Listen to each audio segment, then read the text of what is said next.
Fox Sports. We are Baltimore. We are Philly. There's no question it is always nice to return home. But for some who have served our great nation, they've made the ultimate sacrifice in defense of our freedom. Today, we take time across our great nation to remember those who did not return home. Memorial Day, our opportunity to pay tribute to those who paid the ultimate price in service to our country.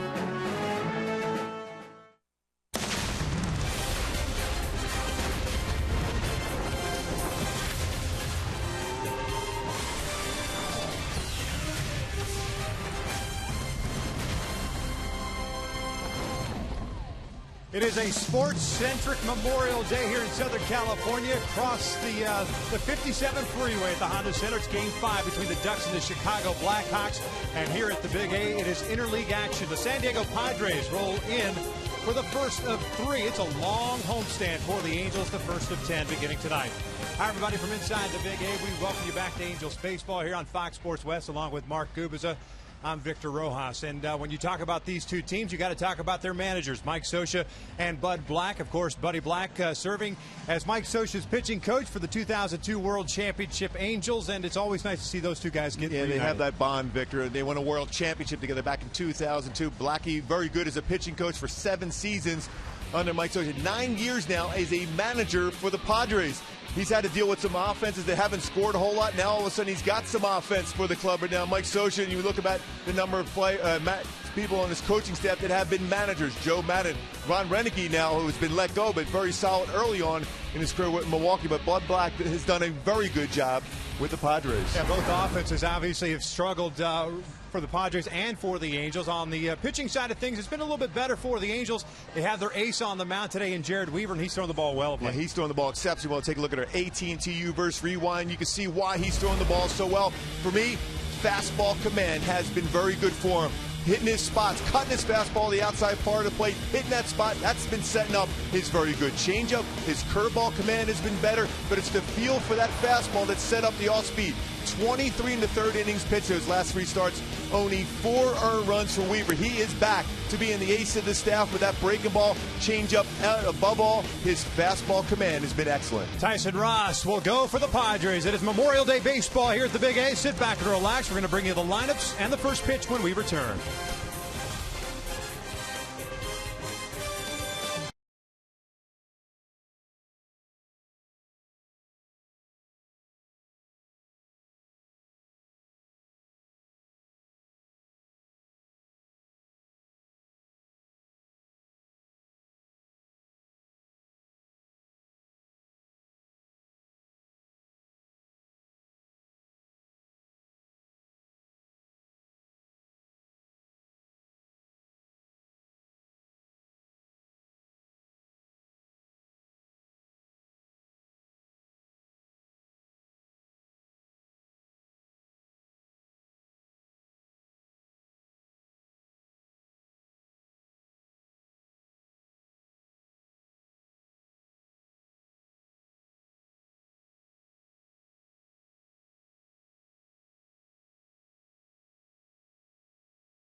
CarMax. Start the search for your next car at CarMax. CarMax, start here.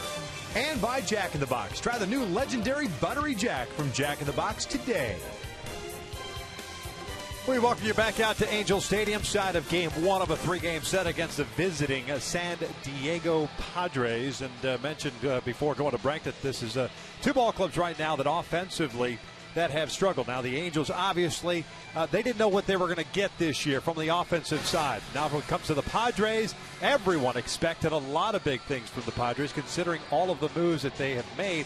Unfortunately for them as of right now, and for Bud Black, because his name has been bandied about as far as being on the quote-unquote hot seat, hasn't really played out that way for them. Yeah, you would anticipate him scoring tons of runs, but you knew it was going to take some time for this team to gel offensively for Bud Black. And the biggest concern early on for him was his pitching staff. They've started to pitch much better, and he still is very confident in that lineup, though. Well, let's take a look at Bud Black's starting lineup for the Padres as Jared Weaver and the Angels take the field. The Padres at 21-24, 6 back and in 4th place in the National League West. They will have Yangervis Solarte leading things off. He's at first base. Will Venables a center fielder. Matt Kemp serving as a DH. Justin Upton in left field. The old nemesis, that is Derek Norris. He is behind the plate and batting 5th. You've got Corey Spangenberg batting 6th and playing second base. Will Middlebrooks, a former Red Sox, is at third base. Abraham Almonte in right field. And Alexi Amarista, the former Angel, whom the Angels traded to the Padres in exchange for Ernesto Frieri, is batting 9th and playing shortstop. Taking on Jared Weaver, rolls into this one with a 3-4 mark and a 4.37 ERA. Yeah, we talked about how well he has done of late. Last 3 starts, ERA 1.54. When you look into the numbers, the reason why he's been successful, the difference as far as his cut fastball. That means that fastball on the outside part of the plate. First 6 starts, only 22%, 31%, and throwing it well on that outside corner. And changeup has been better, and he's been using it more, which I believe is one of the best pitches in all of baseball. Jared Weaver's changeup, using it more and more effectively. Check out the defense for the Angels behind Weaver tonight. They have Matt Joyce in left, Mike Trout in center, Cole Calhoun in right. The infield has David Freese, Erick Aybar, Johnny Giavatello, and Albert Pujols from third to first, and Carlos Perez behind the plate. And anytime Weaver on the mound, you have Mike Trout out in center field. A lot of fly ball action with Weaver, and somehow, some way, Trout seems to make an unbelievable play with Weaver on the mound. Expect him to do so once again tonight. 2 outfield assists, both of them in the last 10 games. Only 1 start he did not have out in center field. He was a DH that day, so he's been playing every day in center field and playing it well. It has turned out to be a beautiful early evening. Overcast skies throughout the Southland pretty much all day. Just about a couple of hours ago, the sun finally broke out here over the ballpark. As Solarte settles into the batter's box, he is the leadoff man and playing first base. Formerly of the Yankees, we saw him playing third base as a member of the New York Yankees. The first one tonight is in there for a strike. Solarte hitting .276 with a couple of home runs and 22 runs batted in. 27-year-old native of Venezuela. He takes that one outside, and it's 1 ball, 1 strike. The Angels return home after a 5-5 road trip, finding themselves in an even 500 now in the season at 22-22. A wave and a miss by Solarte, 1-2.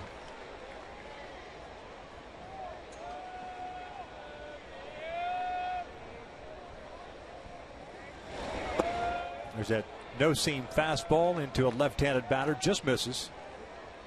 Evens up the count. Weaver, 3 consecutive wins. The last time out at Toronto, 3 runs, 4 hits, and 7 innings of work. 4 strikeouts and 3 walks. Solarte just can't hold back. And there's the first down of the ballgame. Great command. Take a look at our Hyundai Key for this game on this Memorial Day. Little Toby Keith, American soldier. Remembering all the men and women who did not make it home, and the men and women have made it home. Just remember them, how much they mean to us, and how we're able to play this game of baseball because of them. I've never been able to get into the whole Happy Memorial Day. No. Just makes no sense. It's just a day to remember how special these men and women who serve our country, that, and a lot of didn't make it home, and we got to remember their families in our thoughts and prayers. Will Venable with a 1 ball, no strike count, center fielder. Takes a breaking ball low. Venable now 32. .292, 3 home runs, 8 runs batted in.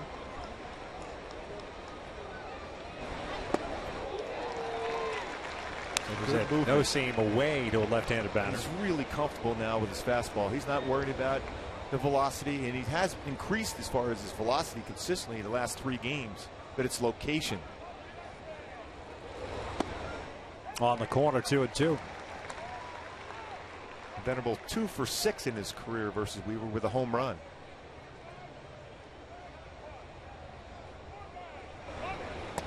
Check swing. They want an appeal. He went around, says the third base umpire, Angel Hernandez. 2 down. It's that good movement on his no-seam fastball. Even though he didn't locate exactly where he wanted, he had great late movement.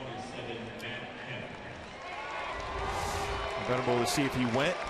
No question, across the plate. Gets the call. Weaver, back-to-back punch-outs.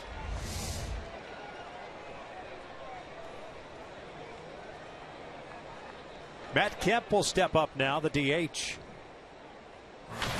Kemp 3 for 15 in his career against Weaver. First season wearing that Padres uniform. 5-player deal in the offseason. 257 with a home run and 22 runs batted in.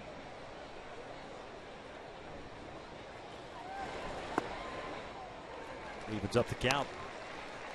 Padres 9th in average, 7th in home runs, 3rd in runs scored in the National League. Slugging and on base percentage 9th and 12th respectively within the league as Kemp cuts through that fastball 1-2. It's got to be a product you're looking something all speed. That fastball pretty much down the heart of the plate at 86, but late on it.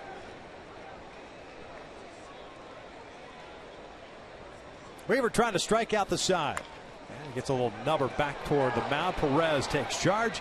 Weaver has himself a 1-2-3 first. Right to the bottom of the first here at the Big A. Aybar, Trout, and Pujols coming up with no score.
Couple of strikeouts, so we begin the bottom of the first with no score. And here's a lineup for Mike Scioscia. Mentioned the Angels at 22-22 on the season. Have Erick Aybar lead things off at short. Mike Trout at center. Albert Pujols at first. Originally slated to be the DH and Krause at first base, but they flip-flopped that before the game. Cole Calhoun at right. David Freese at third. Matt Joyce at left. Carlos Perez behind the plate. Krause the DH. And Johnny Giavitello rounding out that starting 9, playing second base as they take on the 28-year-old native of Berkeley, California. His name is Tyson Ross. Yeah, Ross has a fastball at 91-96. Also has a slider. There's a lot of them and an occasional changeup. Good numbers for him overall, but it goes to, see that baseball out of his hand. He's a short arm thrower and middle to away. Used a big part of the field against him. You see him throw, it's a lot different than Weaver. See, he just slings it up there. Kind of a short arm pitcher, so it's more difficult for a hitter to track the baseball out of his hand. So you look for a spot in that hitter's eye in center field and track the baseball.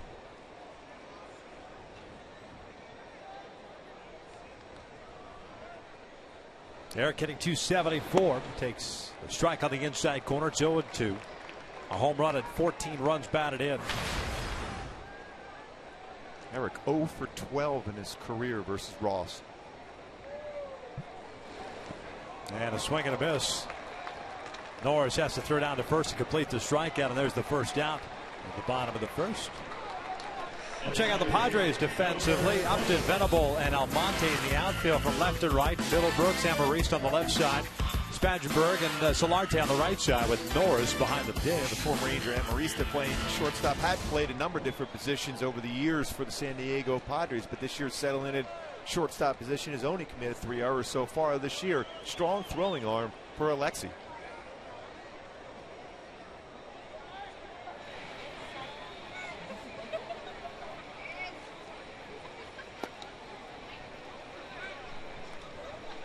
John hitting .301, 11 home runs and 25 runs batted in. 1 for 4 game yesterday in Boston. Angels winning the opening game of that series and dropping the last 2.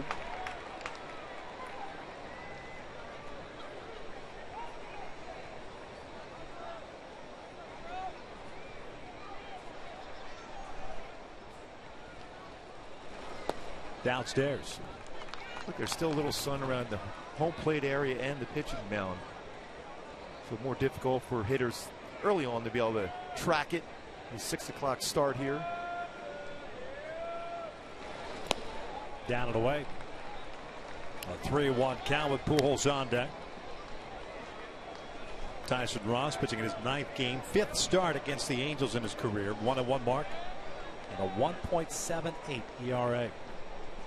Originally a member of the Oakland Athletics. Breaking ball is in there. Nasty break to that breaking ball. Yeah, he does have a good slider. He throws a lot of them. Over 43% of his pitches are sliders. Great year last year. And Trout strikes out swinging on a breaking ball, 2 down. So just like Weaver, Ross strikes out the first 2 here in the bottom of the first. And up steps Albert. See how sharp this slider is, how he slings that pitch. You almost think fastball out of his hand, but then a sharp slider gets a swing and miss. 2 of them already on his slider.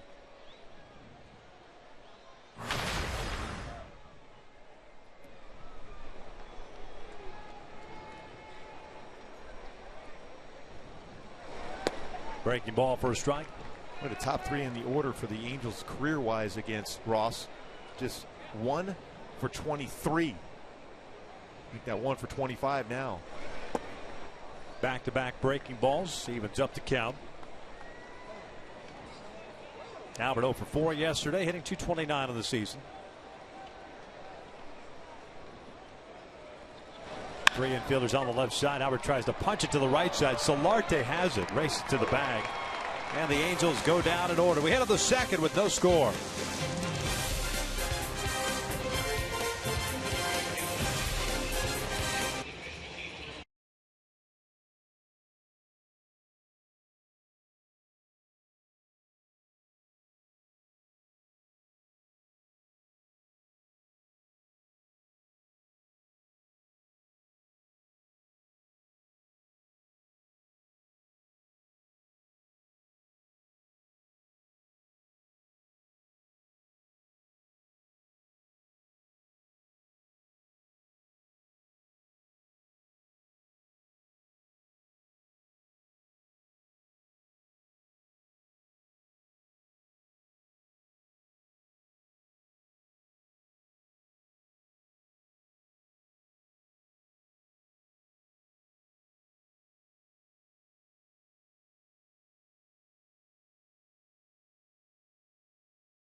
proudly supports Folds of Honor and its mission of providing educational scholarships to families of military members who have been killed or disabled while serving our country.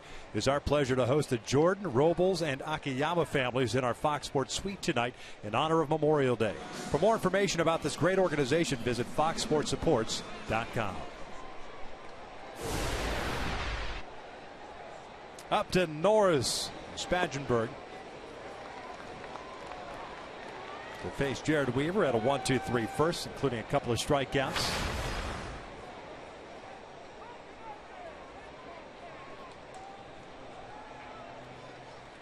Justin Upton pulls one through the hole on the left side, and it's a leadoff single. And I talked about Justin Upton, how to pitch him in the pregame show. If he gets his arms extended, he's going to hit the ball hard. He got his arms extended. It was a fastball that was up and out over the plate. He's able to shoot that ball in the hole between short and third. He is hot right now, and he has good power numbers with 12 home runs and 35 RBI, and has been stealing. 9 stolen bases in 9 attempts. Padres fourth in the National League in that category with 31 bags. Upton off to a big lead already. Derek Norris looks at a strike. Norris 1 for 8 in his career against Jared Weaver. 26-year-old came over to a 4-player deal with the Oakland Athletics. Now his third organization. He originally was at the Washington Nationals. Upton started to go, then stopped. Evens a count at 1 ball, 1 strike. At some point during this sequence, with Norris at the plate and Upton at first, Weaver's going to step off and fire a throw over quickly to first base. Weaver with 22 career pickoffs. Very quick move. Long hold for Weaver. And that's pretty much, that's going to be a setup. Now at some point, he'll step off like that and fire over the first. A lot of times you do that as a pitcher because you just assume as a base runner you just stop. You figure you're not going to throw over. That's a pretty good setup by Weaver.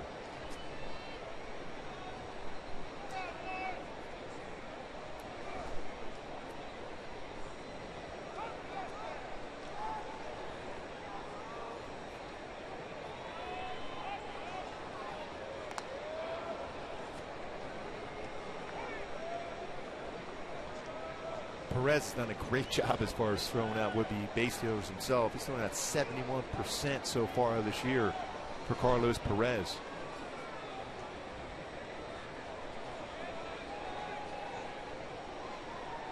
Ball and a strike on Norris. Nobody out. Upton with a leadoff single to start the second, and now it's fouled back. Norris, another hitter that likes fastballs up, and that's twice now in the sequence. He's got some fastballs up from Weaver. As much as you want to be quick to the plate, you got to be aware of Norris. He's got good power. 16 doubles this year. The club itself, the Padres, with 77 doubles.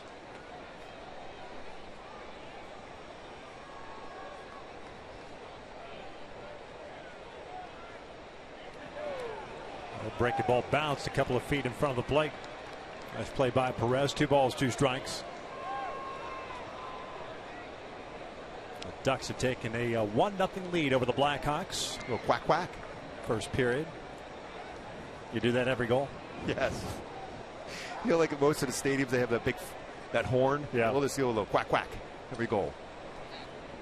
That'll be your update throughout the game. I say go over to the PA booth and do that into the stadium mic. Yeah, so everyone knows. They'll love that. Yeah, no question.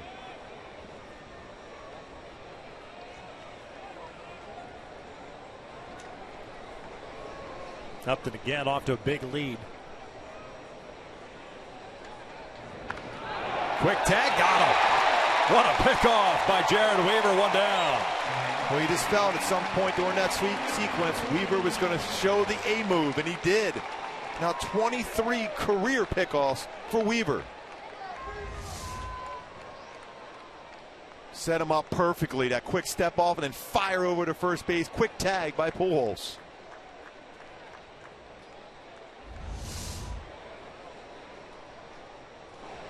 Breaking ball off the end of the bat towards short.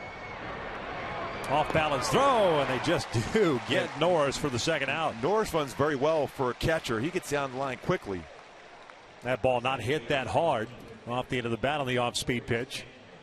So 2 outs now, and Spagenberg coming up.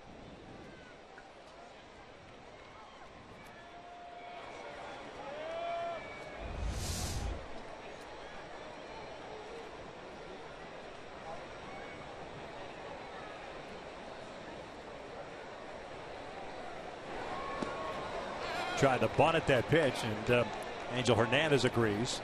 So it's an 0-1 count. Padres second baseman hitting .236 with a couple of home runs, 4 runs batted in.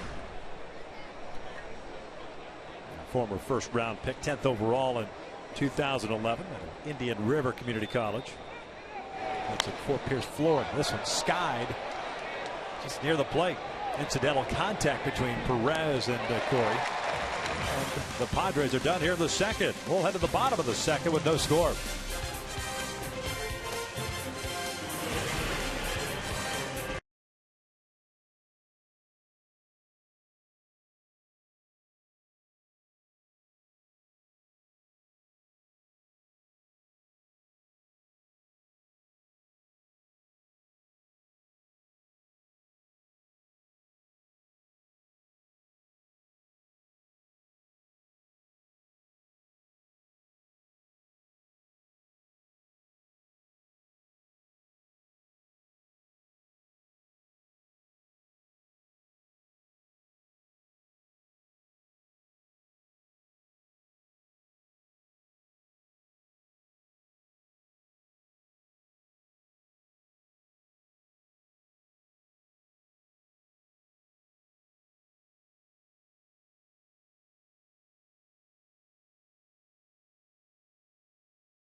School. That's 80s Angels jerseys right there.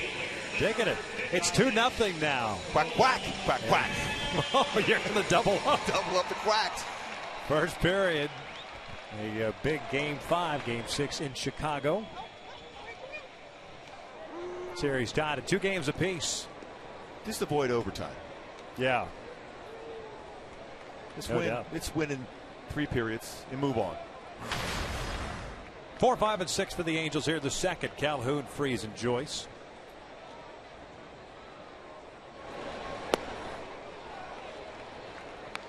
Boy, I know it's only been 3 batters plus 1 pitch to Cole Calhoun, but Tyson Ross has that slider working pretty well.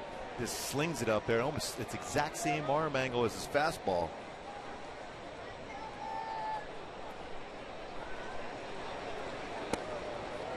No balls, 2 strikes. Cole hitting .287, 4 home runs and 22 runs batted in. Mentioned Ross originally with the A's, second round pick by Oakland out of Cal Berkeley, 2008. See, he hides the baseball very well, but again, he's what we term as a slinger when he throws the ball. Doesn't get a complete extension with his throwing arm. So he's slinging up there, same arm angle as his fastball slider. Very rarely he'll throw a changeup. He'll change speeds on his slider. But very difficult to pick up the baseball out of his hand. That's why you got to track it well. Fastball up and away, evens a count. He'll rack up some strikeouts, 62 punch-outs coming in it tonight. 10th best in the big leagues. Averaging just about 10.5 punch-outs per 9 innings. That puts him 7th best in all of baseball as Cole goes down swinging. That's a third strikeout already. One down here in the second. Another slider.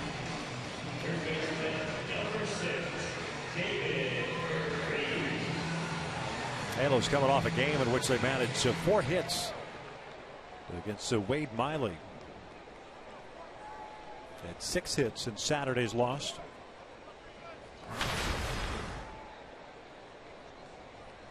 Just have not been able to figure out that continuity. A couple of close wins in Baltimore to take that series. Took the first 2 of 3 against Toronto before losing the finale, and then of course losing 2 of 3 against Boston. 1 ball, 1 strike on Freese, hitting .224. Has 8 home runs and a team leading 27 RBIs. It's 2 better than Mike Trout in that category. 8 doubles as well. There's not a whole lot of familiarity as far as the Angels lineup against Tyson Ross in limited appearances. His 1 and only career save was right here against the Angels on April 11, 2010. That was as an Oakland Athletic. Remember when he first came up to Gooby, that very erratic. Strike zone command was an issue for him. Great stuff. You can see he's got terrific stuff, but back then consistently throwing strikes was an issue. And health too for him early on. But he's a strong kid. And Freese goes down swinging. 2 outs. Hey fans, the Angels will host the Padres once again at 7:05, and fans in attendance will receive a military rally bucket courtesy of Jack in the Box while supplies last. Purchase tickets at Angel Stadium ticket office or online at angels.com.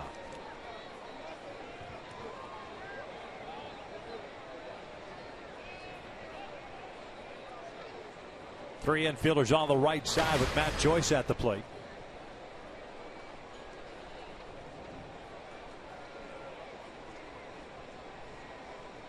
Joyce in yesterday's game ended up going 0 for 3. Pulls this one down the line. That is a fair ball. First base umpire Ted Barrett making the call. Joyce will head to second. And it is a 2-out double for Joyce. Now 3 for 6 in his career versus Ross. Talk about sneaking one between the glove and the bag. Not a lot of room there. No, Solarte playing close to the line. At that point, it doesn't matter where the ball is at. It's where the ball is at in relation to the bag, and that's what Ted Barrett is calling.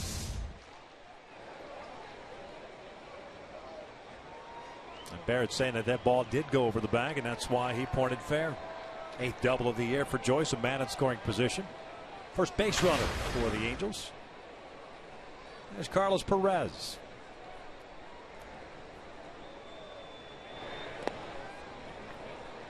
You think it's a pretty good matchup for Carlos Perez because he hits the ball well to right center field. You have a guy that throws a lot of sliders away, fastballs away. If he elevates one, he could punch that in the right center field and score Matt Joyce. Carlos played in Saturday's game. Heineken was started 2 of 3 in Boston Friday and Sunday.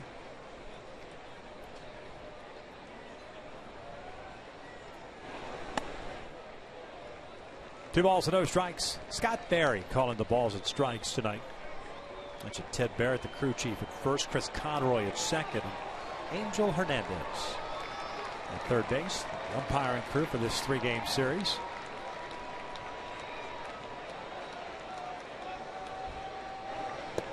Breaking ball in there. It's 2 balls, 1 strike. It's almost like Garrett Richards has pitched of late this year. Get behind at 1-0-2-0 and all of a sudden kind of get back into the count throwing that breaking ball. Yeah, no matter how good your fastball is, if you put yourself into fastball counts, hitters are going to hit it well. It's the ability to throw a slider or curveball for strike. Important.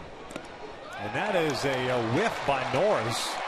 Hits off of Scott Barrett and ricochets to the backstop.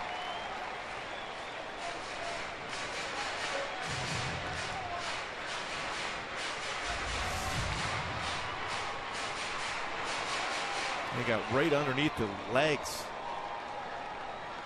Pass ball to Norris. Yeah, you would think that would be a pass ball there, because that's a play generally a catcher, especially when it's going to be a fastball. It's over the middle part of the plate. He had a good opportunity to be able to put that glove down and keep it in front. And now maybe you've taken away that nasty slider if it does become a 3-2 count at some point. Ross working from the full windup now. And this is back toward the middle, and getting to it as Amarista spins around, throws to first, not in time, and the run scores. 1-0 Angels on the infield base hit by Carlos Perez.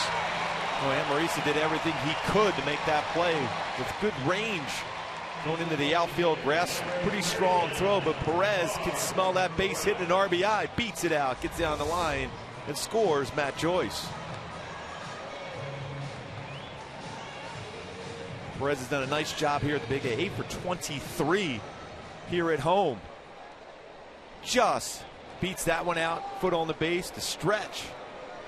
Solarte almost be able to make that play, but what range by Amarista. Nice play by him, but just not enough on the throw to get Perez at first. Big pass ball to Derek Norris. Otherwise, it's first and third and 2 outs and no score. And then it's an infielder. All you're trying to do is knock that one down. Yeah. Krause, the DH, takes 7 away. Mark 3 for 29. That's a 103 batting average with a home run and 5 runs batted in. And since the home run that he hit off of R.A. Dickey back on Thursday, he's gone 0 for 12. Breaking ball in the dirt. 2 balls and no strikes. The original lineup was posted. Krause was supposed to be playing first base and Albert DHing. And as we all know, with Albert, his preference is to be out on the field. So if he's feeling good, he wants an opportunity to play the field as opposed to just DHing. I'm still amazed how quickly he came back from getting hit on the hand with that fastball. Back 1 day later, and actually wanted to play the next day. Just like the hamstring cramp when he took 2 days off. He's about as tough as any player I've ever seen. Not only wants to play, but you're right, he wants to play in the field. 2-1 pitch. Fastball for a strike, 2-2. And Mike Scioscia, when he thinks he might this DH Albert Pujols, is almost like you go in a hotel, they slide the bill underneath your door saying, okay, you're not going to play the field today. And just let him know that from a distance. And Albert probably go, well, you know what? I think I'm going to play the field today. I'd much rather do that. 2-2 to Krause. He's late on the fastball, fouls it off to left. It's kind of like posting the lineup up at noon in hopes that Albert just doesn't see it. He just sees his name in there batting third. And it doesn't look at the position, yeah. Doesn't go all the way across. That's what Dino's for, right? Yeah. The bench coach. He's putting his hand up there and just have a conversation with Albert, just covering up what position he's going to be playing. Leaning on the board, just talking to him. Hey, what's going on, Albert? Hey, good luck today. Drive in Trout. Perez takes off. Krause strikes out. The inning is over. That is the 5th strikeout for Ross with the Angels. 2 strike first on the infield single by Carlos. 1-0 Halos.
Check out the big news from around the majors on the Carl's Jr. Sports Update.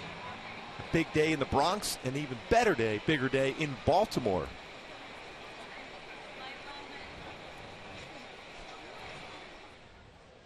Jared Weaver takes the mound here to third with a 1-0 lead.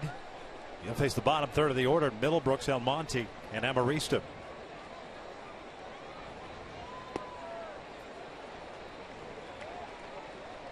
Middlebrooks, a third baseman, 26 years of age, Texas native. Came over to trade with the Boston Red Sox. He skies this one out toward right center field. Not very deep. Trout and Cole Calhoun, and it is Trout taking charge, one down.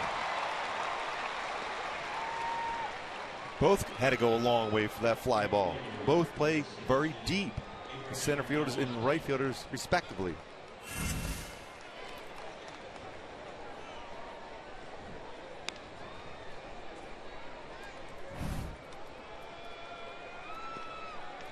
Abraham Almonte, the right fielder, now up.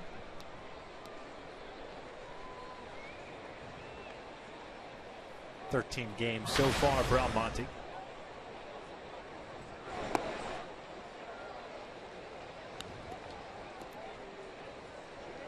Padres are without Yonder Alonso and Will Myers, both on a disabled list. Alonso with right shoulder bruise, and Myers dealing with a left wrist injury.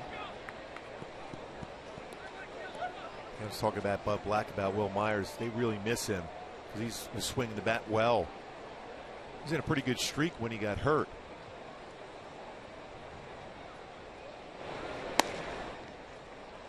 Ball and 2 strikes.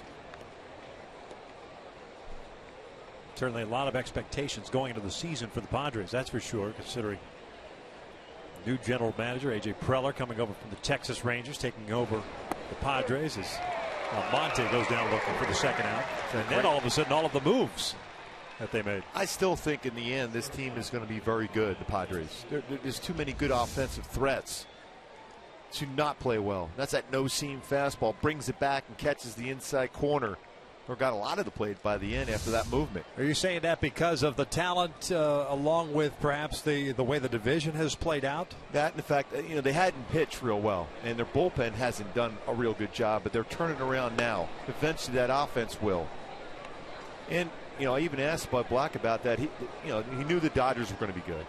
His biggest surprise was the Giants, how well they played. Even looking at the rotation outside of Bumgarner, how well they pitched and how they've scored any runs to win games. And yet they've played extremely well themselves and got back in the race, the Giants. Well, the Angels certainly know that. Got boat raced by the Giants. And San Fran, that's a chopper over to first. Weaver covering.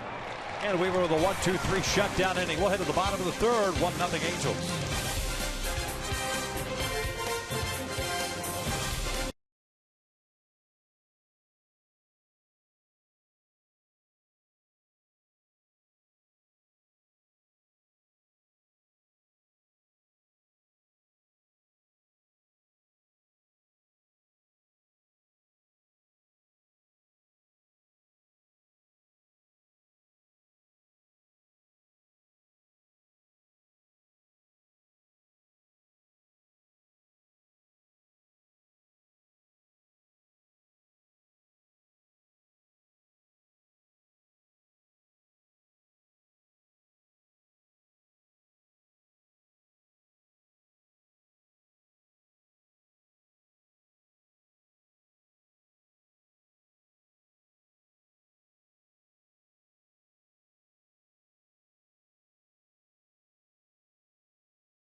Now it's time for the tools of the trade, brought to you by Ram Trucks. We want to show a little difference between these two very good right-handed pitchers.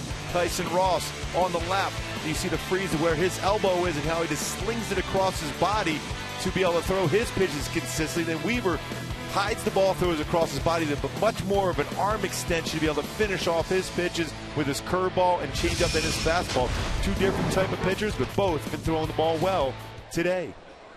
If you're an orthopedic surgeon, it's the pictures that you put up. Say, see, kids, this is the way not to throw a baseball. And you can see that elbow, the way it just kind of expands there like a rubber band. It's worked for both guys. Ross has been pretty good, man. 5 strikeouts through 2 innings. They give up the double to Joyce, a pass ball, and an infield single to give the Angels a 1-0 lead as Giavotella could not hold up, and it's an 0-2 count. Tell you what, he'd be really good playing in a dart tournament. The way he can sling it in there. Especially the way he places his slider and fastball wherever he wants it. 9-1-2 for the Angels here in the third. Giavotella, Aybar, and Trout.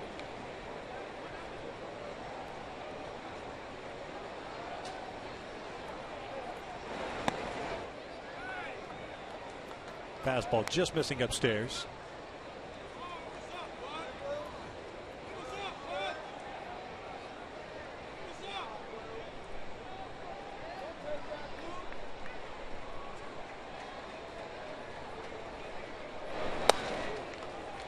Two. Giavotella hitting .252 with a home run and 15 runs batted in. It's a tough month of May.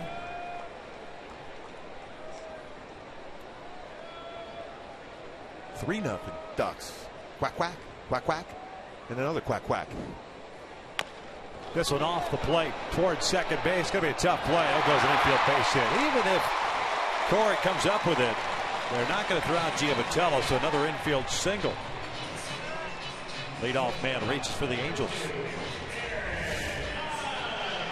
Anytime you hit a ball off the plate like that, all you can hope for is to be able to come in with the bare hand and try to throw it all in one motion. None able to do so there. No chance against Giavotella.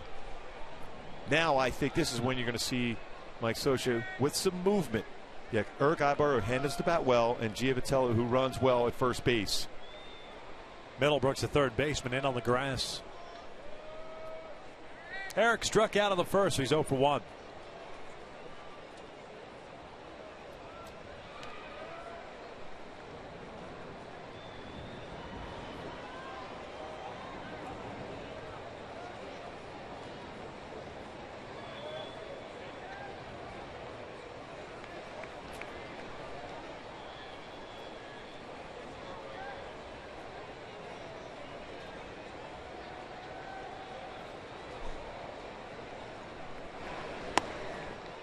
One ball, no strikes.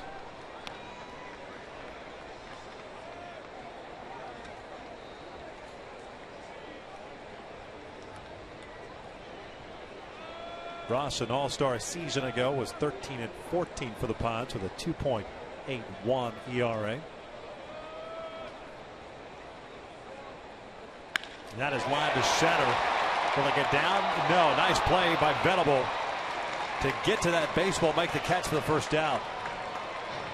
He's always been a very solid defender no matter what position Bud Black will put him in. Center field, right field, left field. That's a good read. That's a difficult play. The center field, a line drive right at you. You have to commit to come in and making that play. Otherwise, it gets by you. It could be a triple. Well played by Venable.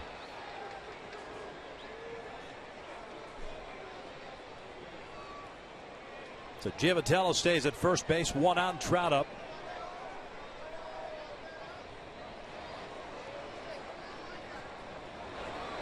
Ross fell behind on Trout, 3 balls and a strike in the first inning. Eventually got the punch out.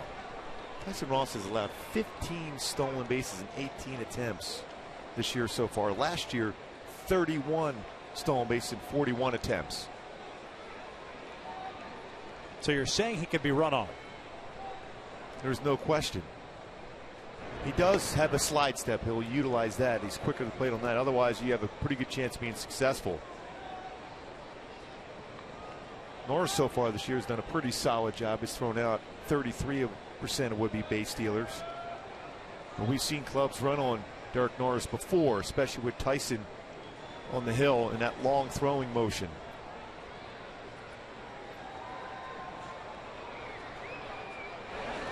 Two balls, no strikes. More than likely won't see it here with Trout at the plate. You got to give him a chance to swing the bat, especially with this count. Now it becomes 2-1 count. Yes, he might be on the move.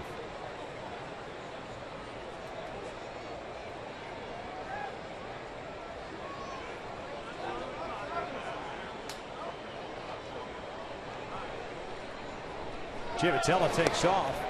A throw down to second is not in time. A stolen base for Johnny. And a 3-0 count on Trout.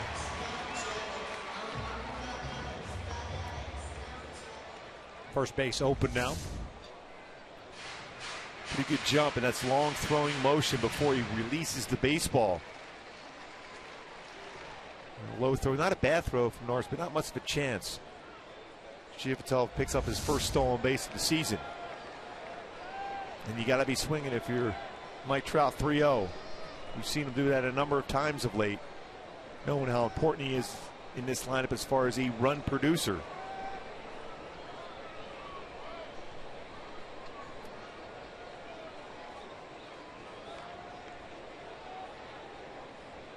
Giavotella's first stolen base since September of 2012.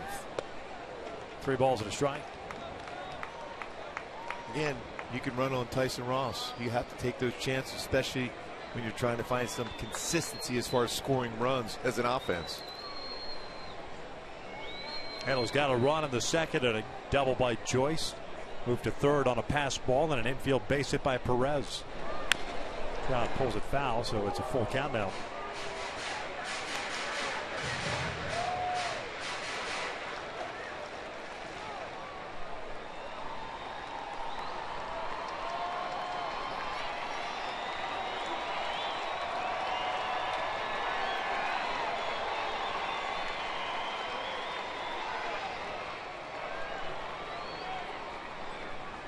Pujols on deck. 3-2, line to right field. Now Monte moving over, and he snow cones that one, makes the catch. 2 down as Giavotella heads to third. What a play by Abraham Almonte to keep that ball in the glove. I have no idea. He must have some strong wrist to be able to hold on to that baseball. That's basically falling out of his glove as he held on to it, as he had to go a long way to track down this rocket from Trout. Look how he was able to hold on and then gather it in with his hand. But what a play. Kept his eye on the baseball, the full extension of the arm and into the glove, and used that entire outfielder's glove to make that play. What a play. He's got some stickum in there. He's using those gloves those wide receivers use. What a catch. Man at third. Ross will work from the full windup with 2 outs here, and Albert up. Breaking ball to Pujols is in there for a strike. Albert grounded out his first time up.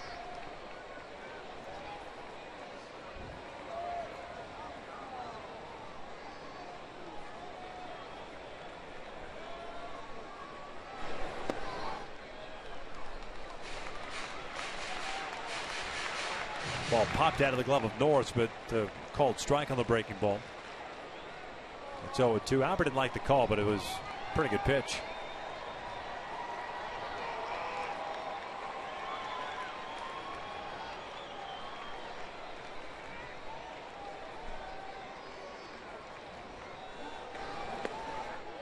Three straight breaking balls, 1 and 2. Pujols with good career numbers in his playing career against the interleague action, but of course the bulk of that coming against American League pitching. As a member of the Cardinals. That's real solid numbers. 20 home runs. 1-2 pitch. Just got a piece of the breaking ball.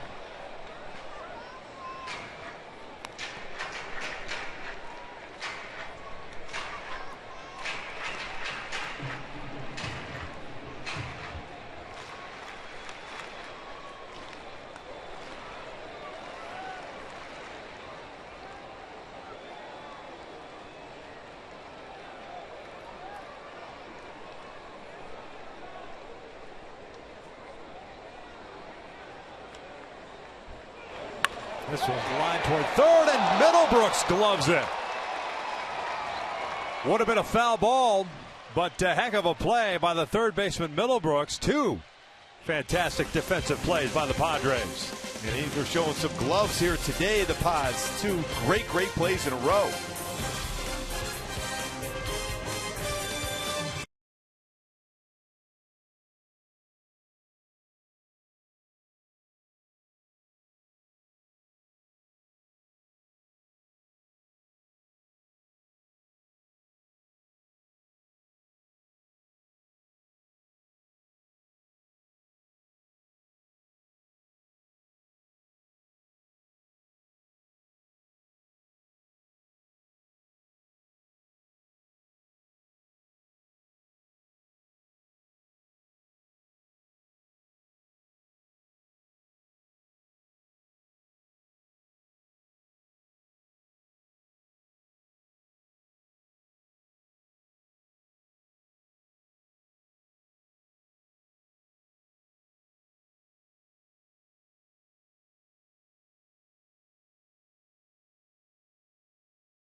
Here, a very good game so far in the fourth, 1-0.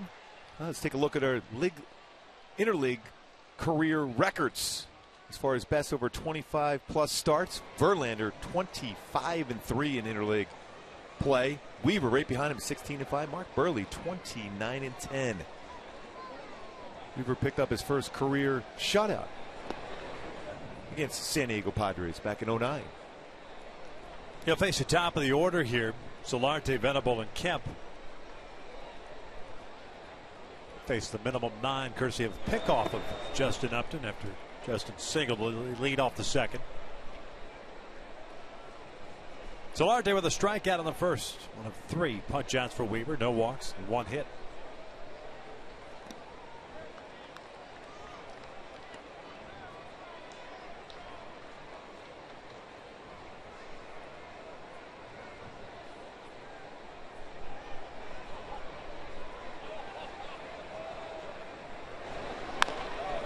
Chopper foul. This is, I think, the big reason why Albert talked his way back into playing first base. Although Weaver doesn't get a lot of ground ball outs, when he does get the ball on the ground, it's hit a lot towards the first baseman, especially off-speed pitches. And that's where Albert does a great job of covering that area of the line down the first baseline. 2-2 now.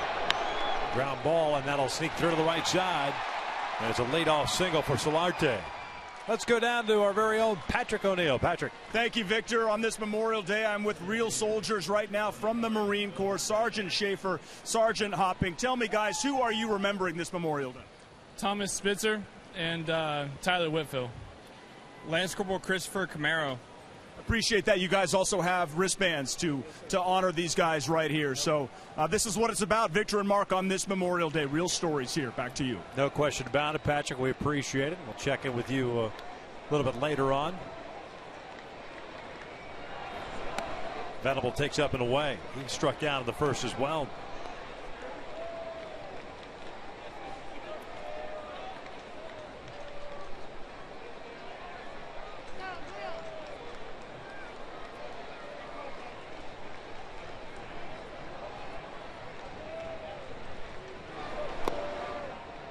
Two balls and no strikes.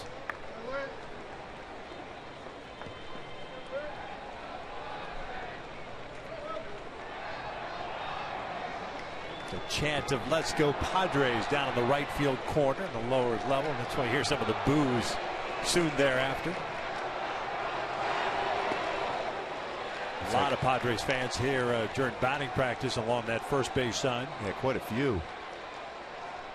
Which would make sense. That little short drive up. Yeah. Although, never is a short drive. Oh, old school. Old school. I like it.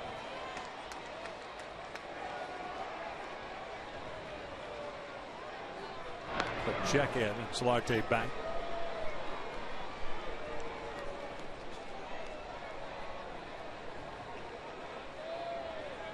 It's a pretty good road trip for the Padres. Dodgers, Angels. Yeah.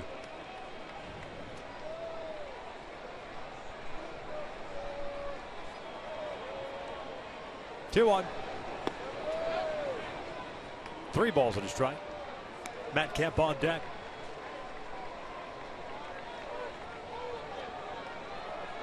Long conversation with Jose Valentin, the first base coach, or with Solarte, just trying to get a read on Weaver's move to first. It's a very good one, a very quick one. First 3-ball count Weaver's had tonight. And he walks up. So the first 2 now have reached. Single by Solarte and the walk available.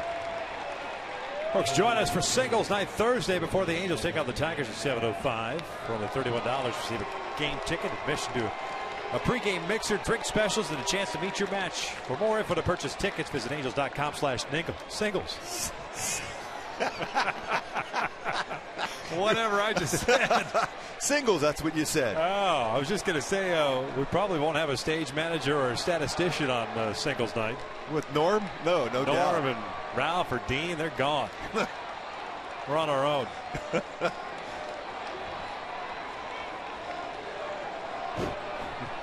It's good English. It's awesome. I've mastered it. Kemp fouls off the first pitch, and it's an 0-1 count.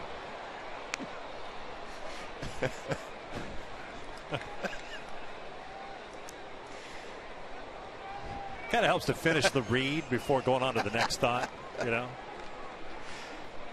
It's all about the effort, though. Yeah. Whatever.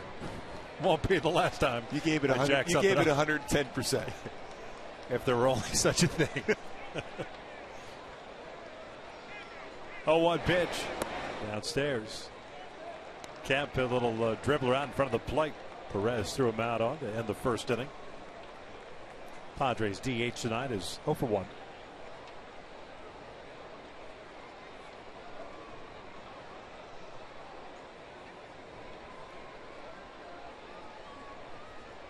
Nobody out. The first 2 have reached for San Diego.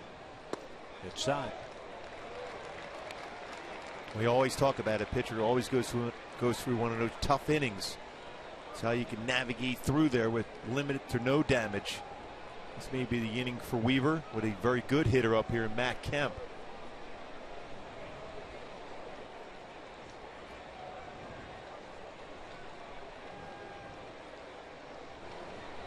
Breaking ball, little topper foul. You see that frustration from Matt Kemp, thinking he's got a fastball count, and instead gets a 67-mile-an-hour curveball.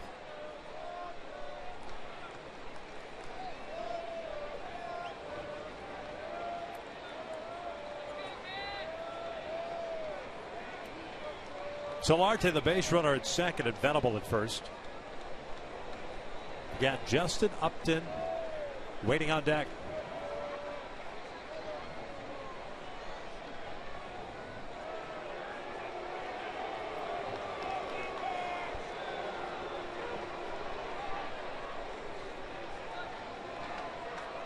There's Upton. 1 for 1 tonight.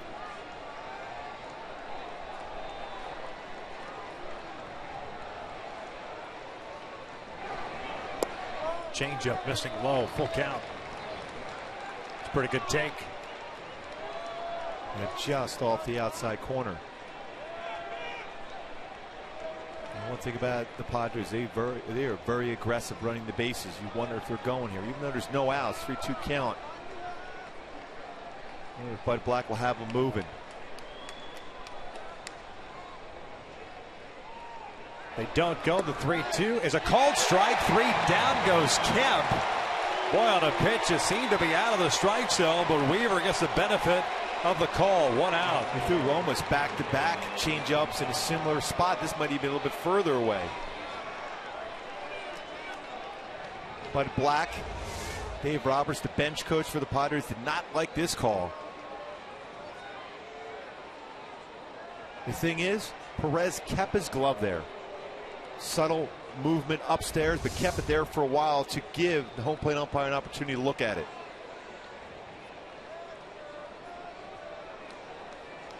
Add Scott Berry to the Christmas card list.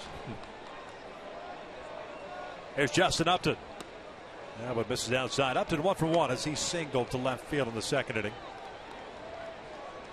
Was picked off eventually for the second out in the second. Halos up 1-0. They scored their run in the second inning. Infield base hit by Carlos Perez, scoring Joyce from third.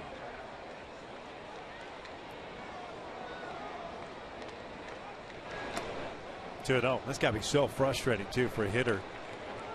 Matt Kemp, you lay off a pretty good changeup. The one before, and you're thinking, all right, I'm seeing this one. I read it. Tracked it well. Thought it was a ball just like the pitch before.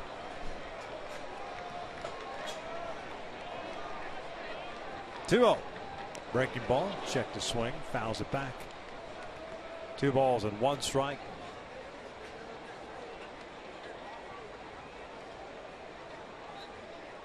It was right here in this ballpark a couple of years ago that Justin Upton broke up the perfect game that Irvin Santana was delivering against the Arizona Diamondbacks. An 8th inning base hit up the middle. Irvin had it working that night too. This is Sky down the right field line headed toward Padres fans. And it's 2 balls, 2 strikes. Quite a few Padre fans down there.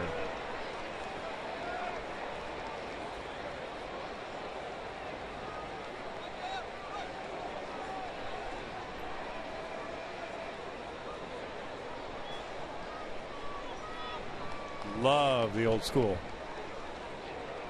R.A.K. Ray A. Kroc. 2-2 outside, full count. Go back to that changeup. A lot of ball speed in this at bat against Upton.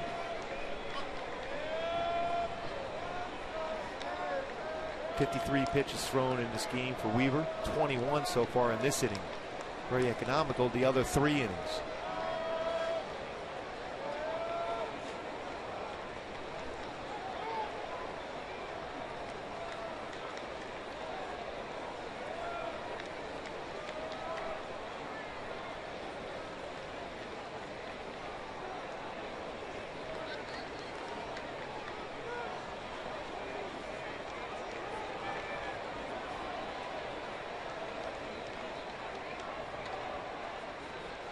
Runners don't go. 3-2. Got him swinging. A backup breaking ball. 2 outs. Well, just take a look at this pitch sequence against Upton after he had a base hit on a fastball upstairs. Last at bat starts him off the outside corner fastball, starts him back the same exact spot, and then curveball goes away on a fastball, changeup, followed by a slider that was up in the strike zone, gets a swing and miss from it. Although this inning, when you look at Weaver, the amount of pitches we've talked about how many he's thrown, he's thrown a lot more off-speed pitches this inning than he has in the first 3. So he's making that adjustment, going to more off-speed and going away from the fastball early on. Again, another breaking ball.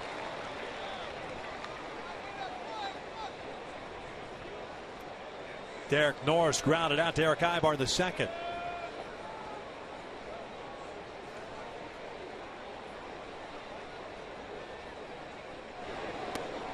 Just off the plate.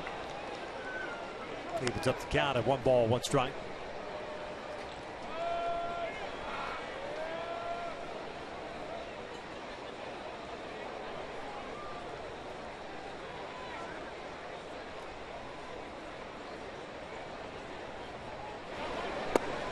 That one missed it.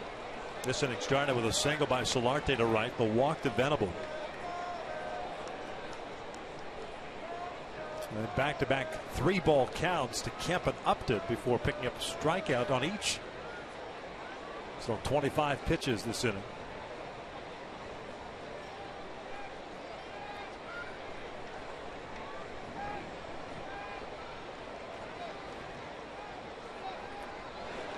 Off speed, fouled back.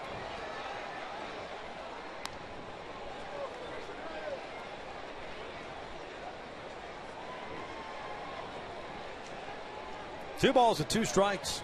Halos in the bottom of the fourth. We'll have Calhoun, Freese, and Joyce coming up.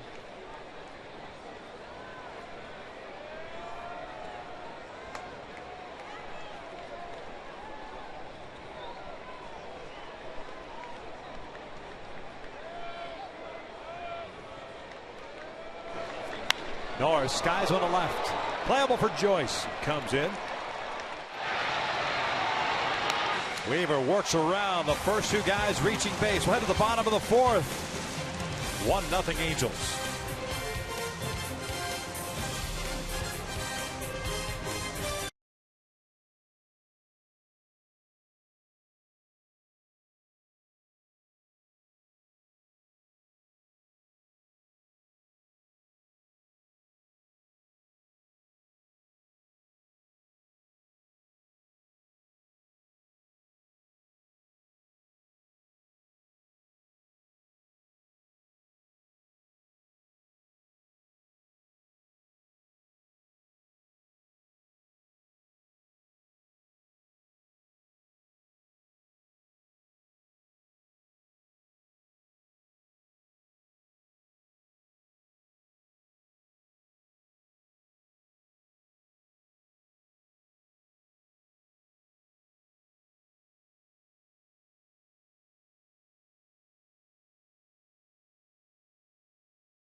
That we may breathe free, we honor you.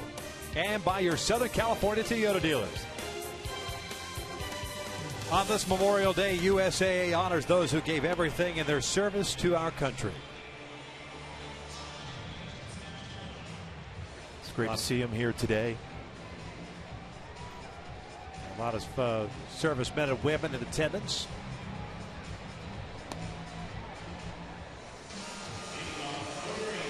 I ran into a number of them today walking on the field, thanked them for their service.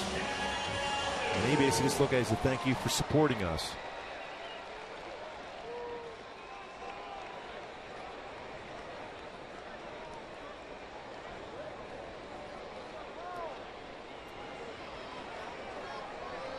Calhoun to lead things off with the Angels up 1-0. He'll be followed by David Freese and then Matt Joyce.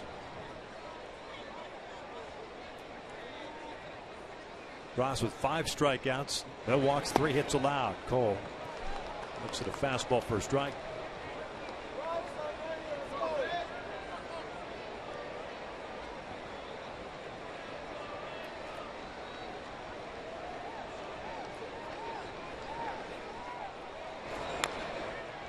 Starting to see this more and more with Calhoun at the plate. The overshift. Take a look at our T-Mobile game changer coming into this game at home. 360 batting average, 13 RBI in 18 home games.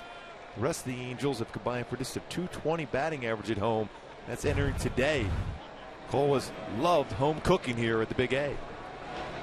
Cole punches one, and that is through the shift as he sneaks one by Middlebrooks, and it's a leadoff single. And because we mentioned him hitting well at home, he had to come through with a base hit, went the other way. That was it, huh? Yeah. That's all it took. This ask and you shall receive. Yeah, I kind of figured out what happened to the Angels in yesterday's game against Boston. You didn't sing in the open. There wasn't enough time. I know. We'll see what happens tonight. I take the blame. Take the blame. Yes. Second straight inning, the Angels have picked up a leadoff single.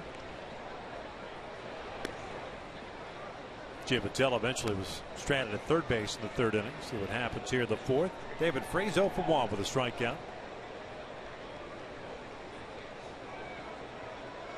See where David was originally selected. That's all coming up. First-year player draft for Major League Baseball. How exciting it is for high school and college players. 2 balls, no strikes. Saw a lot of the Angel scouts here today. One of their many meetings that they have this time of year. Get all the scouts together, the area guys, the cross-checkers. Boy, a lot of pitching has been going early in the first rounds away, but I got to believe the way it's swung over the other way. You're going to look for clubs to try to help out their system as far as getting hitters.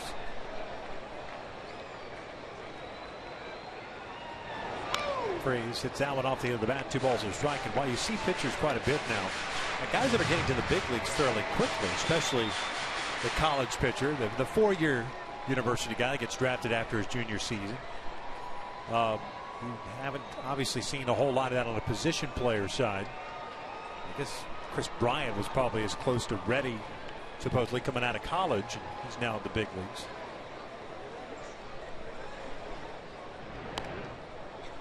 You don't see that jump where the guy is that ready to step in and perhaps help a team, let's say even say in September with a call-up. Give you the score over in the Honda Center. It's 3-1. Blackhawks getting on the board. Second period.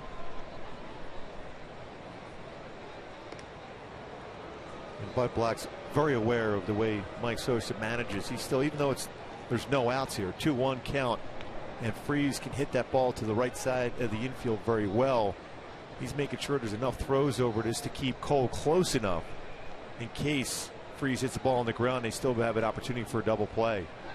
Big lead for Cole. He takes off. The hit run is on. He swings through it, and Calhoun picks up a stolen base.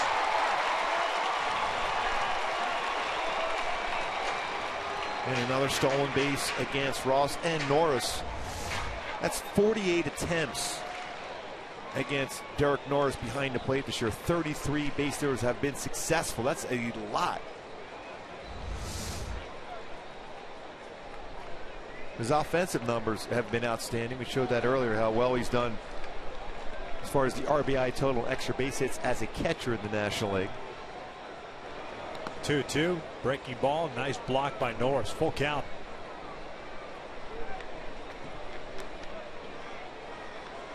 It's the 4th game this year in which the Angels have had 2 or more stolen bases in a ball game. Season high is 3, and that was at Oakland on the 30th of April. Matt Joyce on deck. 1-0 Angels here in the 4th with nobody out. It's the 4th full count for Ross in this game. Ground ball over to third. Middlebrooks across the diamond, and there is out number 1. Calhoun unable to advance on that ground ball.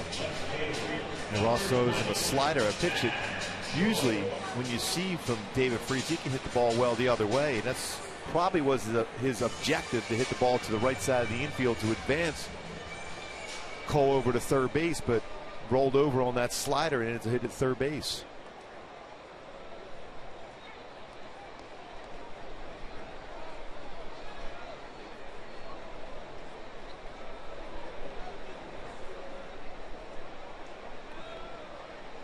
Joyce a double his first time up and scored in the second. 8th double of the year.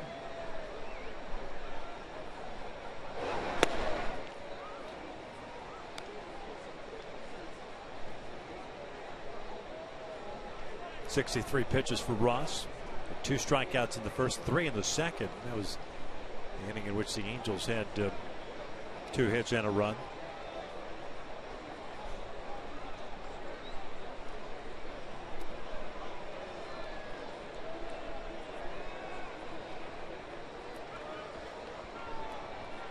Only 2 games being played right now in Major League Baseball. This one and at Dodger Stadium. Braves The Dodgers tied at 2. That game's in the 8th. 1-0. Upstairs. Norris won the back pick. Well, he might have had a shot because Cole stumbled going back to second base. And Marisa snuck in behind him.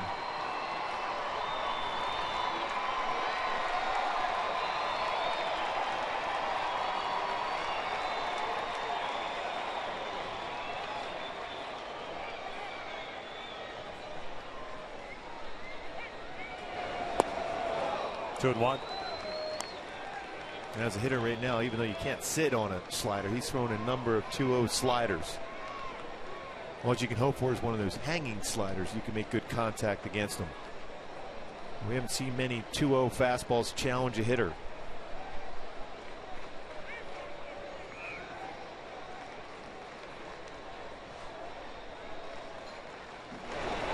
Pull to the right side. Solarte can't get it into right field. Calhoun will come in to score. It is 2-0 Angels. Second hit of the night for Joyce.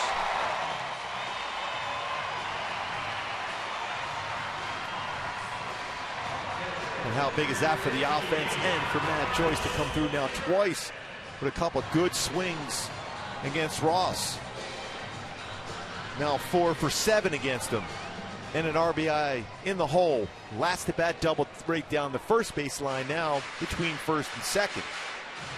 And the little ball helping out the stolen base by Cole Calhoun. Got into scoring position. Score the first run via a pass ball, then an infield base hit. 12th RBI for Joyce. He's at first base, and Carlos Perez at the plate. Infield base hit with an RBI in the second. Carlos now with 6 runs batted in.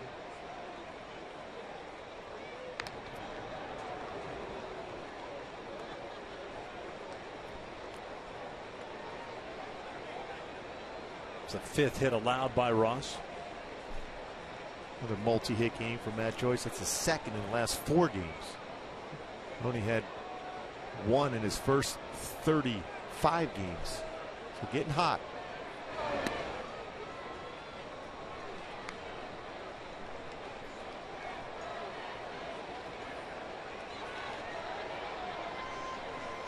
Always difficult to get that batting average up.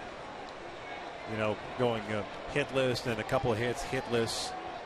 Almost got to string together 3 or 4 games, multi-hit games, anyways, to get that batting average going. North, and Joyce gets picked off. He was certainly going. That time Ross did a nice job of holding on to the baseball. It's his 6th career pickoff, 2nd this year. Clearly going on that first move with thinking he was going home. He gets picked off. You can see how aggressive the Angels are going to be against Tyson Ross tonight. So 2 out bases clear, a 1-0 count on Perez.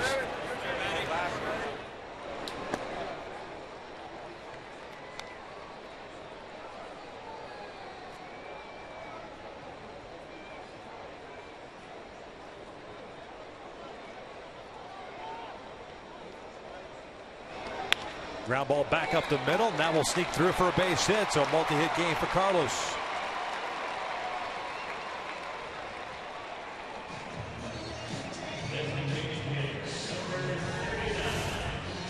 Stay with this pitch. Right back up the middle. Try to do the old backhand on the glove. See that a lot of late too. Just turn that glove, flip it around the other way, and try to knock it down. Gonna have the perfect hop to get in the glove when you do that. He's gonna fall towards first base, and his delivery very difficult for him to field and use the backhand on a ground ball up the middle.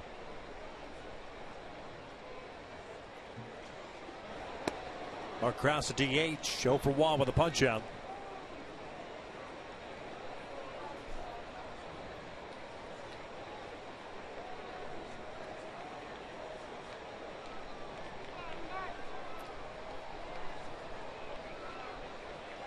Long 4th inning, Jared Weaver.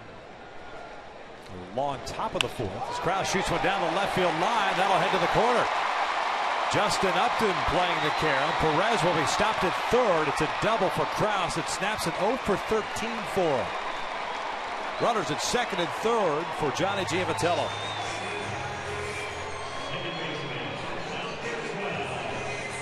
That's now the 6th hit for the bottom 4 of the lineup tonight for the Eagles. That's a pretty good piece of hitting to stay with the pitch. Went down on that. Got a fastball down and away. Went with it to left field for a double. Second double of the season. Try to pull that ball. It's going to be a routine ground ball to second. Stay with it. Hit it hard the other way. There's no way that Gary DiSarcina can send Perez home on that play because Upton did a nice job of getting in that baseball, getting in quickly. Johnny Giavitello in his last plate appearance in the 3rd inning picked up an infield base hit as he chopped one off the plate. He's got a couple of men in scoring position. He's done very well. At least he had been for quite a while with runners in scoring position for Johnny Giavitello. Quick visit to the mound by Darren Balsley, the pitching coach. And Ross once again going for the full windup here.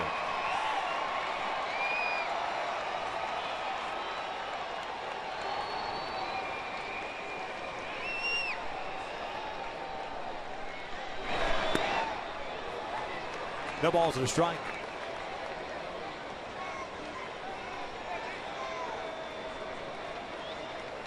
Giavitello batting average .313 with men in scoring position. There's just 5 RBIs this month. It's at 191. Couple on. Another back to the mound. Backhanded by Ross. And just like that, the Angels' 4th is in the books. They do tack on a run. Courtesy of Matt Joyce's single. Way to the 5th. Halos up 2-0.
Estimate of 31 miles per gallon. Visit Jeep.com for more information. By AT&T Uverse, more live channels on the go than cable. And by Subaru. Test drive the all-new 2015 Subaru Forester or go to Subaru.com to learn more. Halos up 2-0 as we start the 5th inning. First of 3 against the San Diego Padres. 10-game homestand. Padres in for 3, Tigers in for 4. And then the Yanks.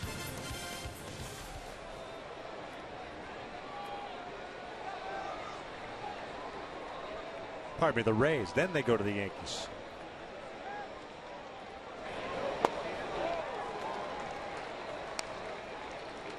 Spangenberg, the second baseman. Middlebrooks, the third baseman. And Almonte, the right fielder. They scheduled 3 batters here in the 5th inning.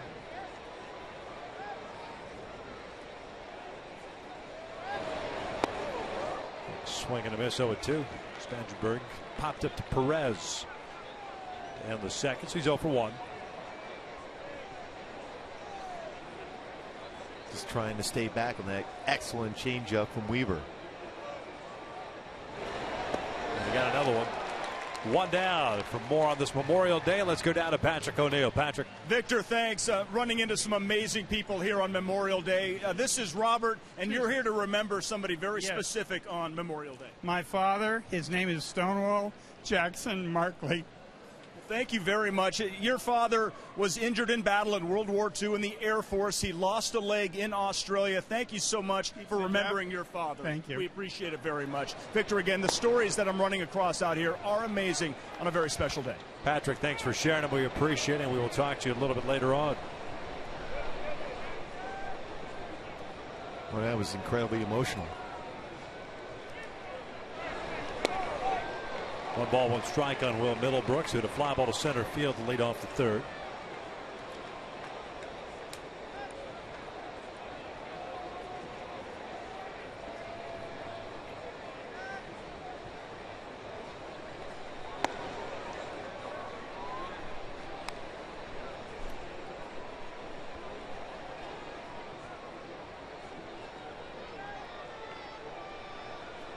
Six punch outs for Weaver. 1 walk. 2-1 now. 2-2. Middlebrook came in batting .218 with 5 home runs and 14 runs batted in. Well, just look at that pitch speed range. 87-mile-an-hour fastball being the best one. Slowest curveball at 67. Still a very good differential. Foul back. When Weaver was struggling earlier on in the season, there wasn't a whole lot of differential between any of his pitches. Very similar. Fastball velocity around 81 to 83. Curveball, still in the upper 60s, but his changeup 75, so it wasn't enough differential to get hitters out in front. But it has been lately, though, for him. Slider missing down and away.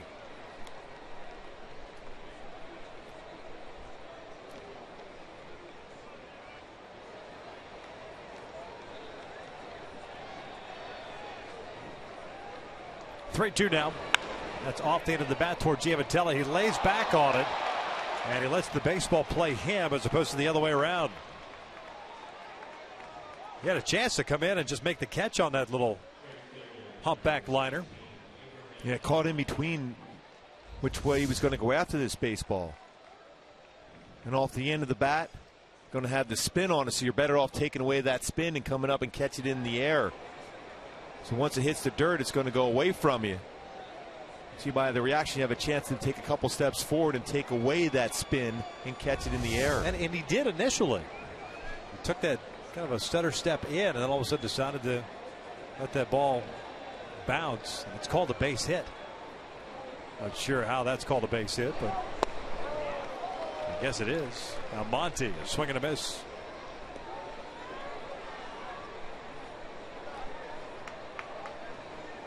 And we've seen this a lot of late in the last few games against Weaver.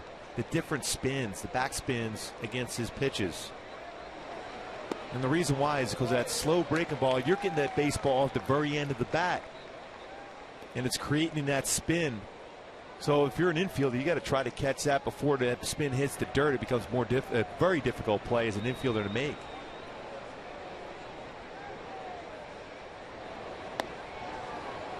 Thought about it.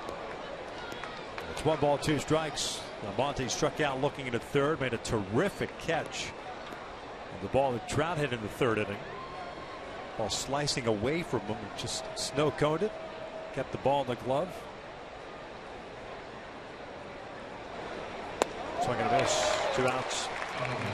You can see by that swing there, by Almonte, if he makes contact, that's going to be at the very end of the bat. So you're going to have that different spin. If he hits that at all, it'll probably go over to David Freese at third base. Change up, he's out in front, and off the end. If that hits the bat at all, it's going to be off the end of the bat. You're going to create that different type of spin off the bat. That changes speed, how difficult it is as a hitter. You can see a lot of those hitters is going forward. Hips are opening up, trying to keep their hands back enough in the hitting zone, but not consistent tonight. Amarista pulls it foul. And that's another one off the end of the bat there. Slow breaking ball. Alexio for 1 as he grounded out to Pujols to end the third inning. And early in the year, hitters were staying back on that curveball and changeup because the fastball wasn't there enough from Weave. He wasn't as aggressive with his fastball, so they were sitting off speed.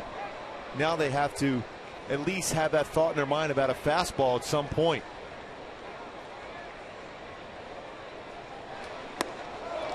Like that. Paints it away at 85. 75 pitches, 7 punch out, season high, 1 walk.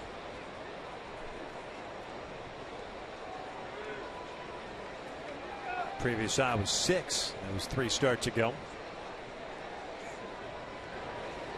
Change up, and that is hooked out toward right field. Calhoun will play it on a hop. Going to third base is Middlebrooks. And the Padres have runners at the corners here with 2 down in the top of the order coming up.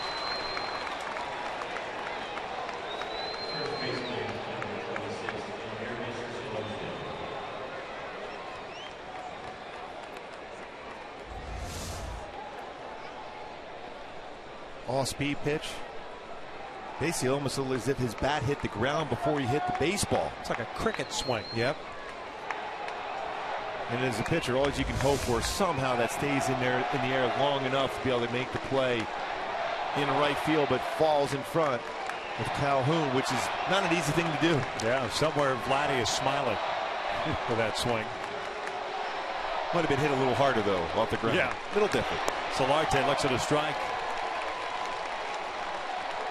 Padres first baseman and leadoff man, 1 for 2. A strikeout of the first, singled in the fourth.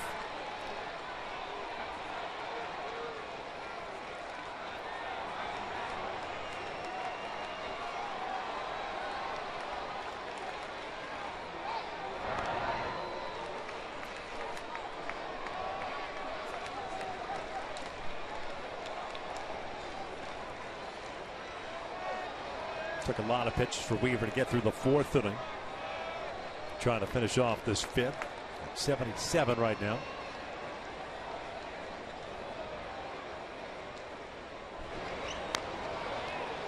And if you see that baseball again, the spin on that baseball as it fell and went back behind Perez.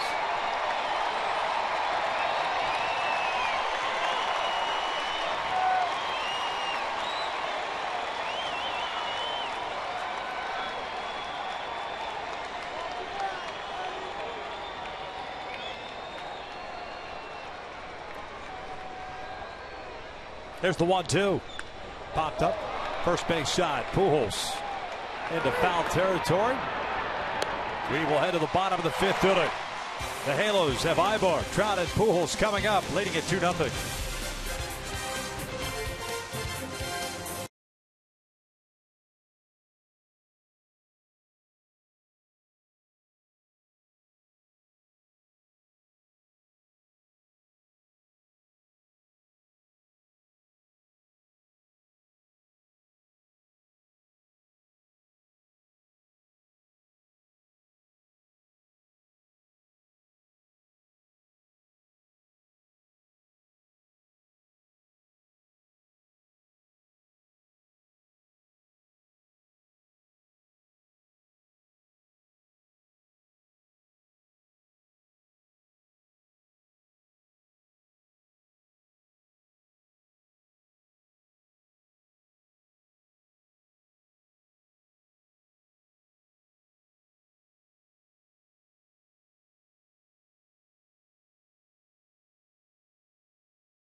Broadcast booth, and Hope that you're with friends and family on this Memorial Day, and we honor those that have lost their lives in preserving our freedoms here in this country. But as far as this ball game is concerned, Jared Weaver has done a nice job. He's bobbed and weaved over the last 2 innings, no pun intended, but he's gotten the off-speed pitch to work. Yeah, this changeup, that circle changeup, has been outstanding for him. He's been able to throw at both sides of the plate, change his speed. You've seen a lot of swings out in front against Jared Weaver. His fastball, he jammed Solarte in that last one, but still, his changeup's been so good. Tyson Ross facing the top third of the order here in Aybar, Trout, and Pujols. 5 strikeouts, no walks, and 7 hits allowed. This one pulled to right field, and for the 3rd consecutive inning, the leadoff man has reached for the Angels. Eric 1 for 3. Well, it's a perfect scenario for Mike Trout. Now you have a pitcher that has to be concerned with the speed of Erick Aybar after this good swing. With this ball between first and second once again. That time a backdoor slider that got a lot of the plate, and he turned on and got it through the hole. Now you have a pitcher that's looking over and worrying about the potential stolen base, and you have the best hitter in the game in Mike Trout hoping for a mistake from a distracted pitcher. Trout 0 for 2 with a strikeout and that liner to right field that Monte put away. Check in of Aybar, gets the hand back in there.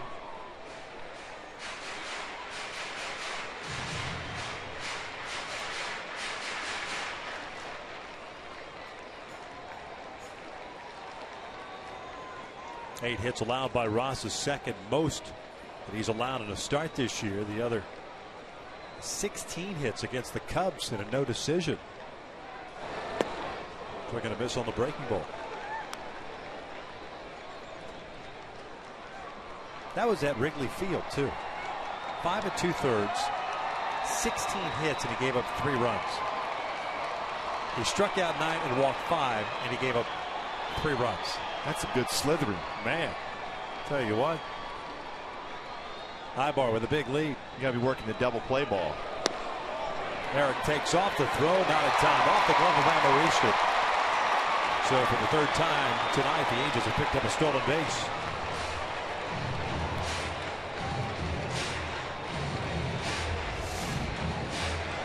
A big, huge jump from Aybar. No chance for Nars to throw out Aybar in scoring position. For Trout now, coming in this game, there's 15 stolen bases as a team. 3 already tonight. Halos tonight 2 for 6 with the man in scoring position. 1 ball, 1 strike on Trout. Nobody out. And that is out to left field, hit well. Upton going back at the wall, off the top of the fence. Trout on his way to second. Aybar only ends up at 3rd. Must have been deked by Upton throwing the glove up. Or at least he better claim that. Because it takes an RBI away from Trout.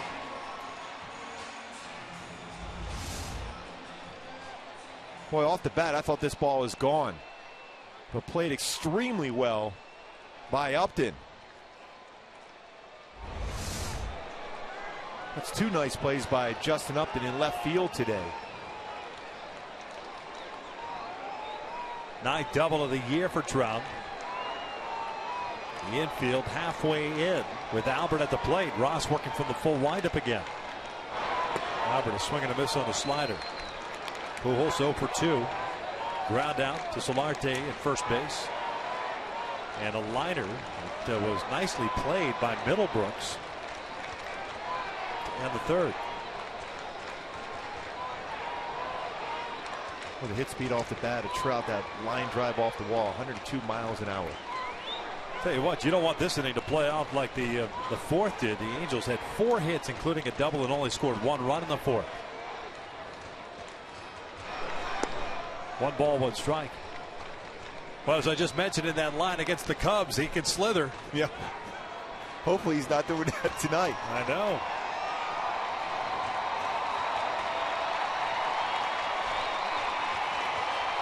So technically a hit with a man in scoring position, but no run. 1-1 pitch. Albert is swinging a miss. 1-2. Steady diet of sliders in this at bat. All 3 at bats. That's all he's really got. They haven't even shown him a fastball in. The one thing, though, when you throw a lot of sliders, and he certainly throws a lot of sliders, there's always that chance you're going to hang one. So as a hitter, you have to be ready to catch that mistake, that hanging slider. Time was called as Ross started the windup.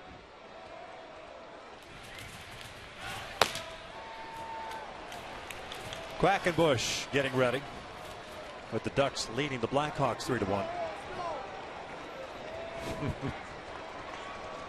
He's got his playoff beard working too. And Albert strikes out. Another slider. 1 out.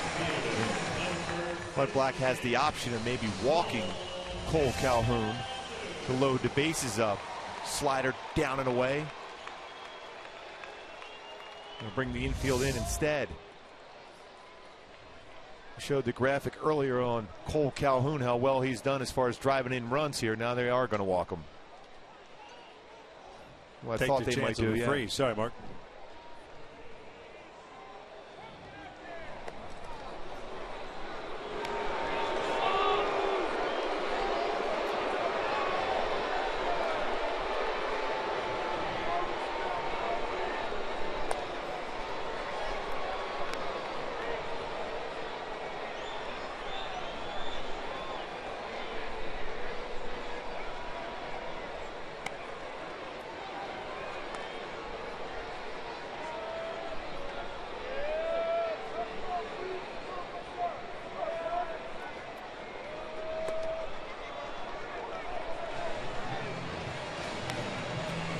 Cole will take his place at first, and they are loaded up for David Freese.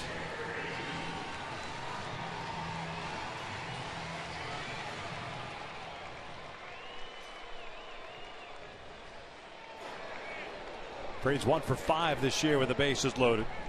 The Angels as a team have hit .385 in these situations. Padres looking for the double play ball. 2-0 here in the 5th. Freese trying to pull the outside slider, pulls it foul. 0-1. Again, it's been a bevy of sliders from Ross, especially in the last couple of innings, to the key hitters. And the amazing thing with David Freese, he does a good job of staying back and utilizing the middle to right center field so well. Hasn't been able to do so on his slider in this game, though. Well, he has. I mean, Ross has not backed up a fastball with another fastball that I can recall, especially into a righty in this game. So why not look middle away? Now they're coming back inside, and that is a jam shot flared toward first base. Solarte moves back. Infield fly was called by Ted Barrett. 2 outs. But the Angels in jeopardy here because of poor base running by Erick Aybar. Of not getting anything out of this 5th inning. Well, you have the right guy up here now, and Matt Joyce has already had 2 hits, and now with good career numbers, 4 for 7 in his career versus Ross. See if he can pick up the club here and get a couple runs across with a base hit.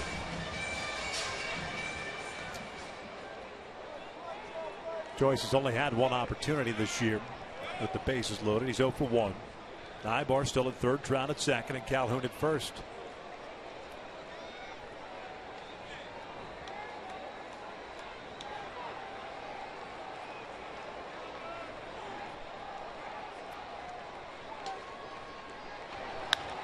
Pulled foul.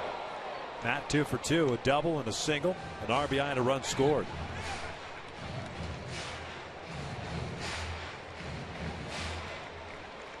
Wow, what a game so far. Over at Honda Center, 3-2 now. 2 very good offenses.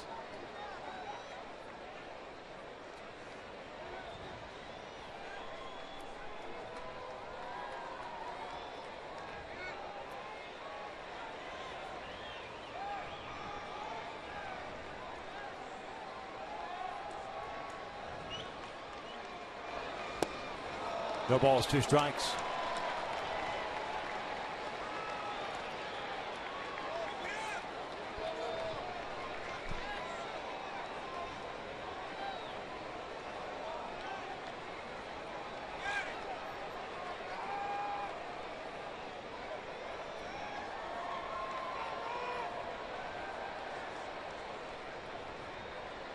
0-2 to Joyce.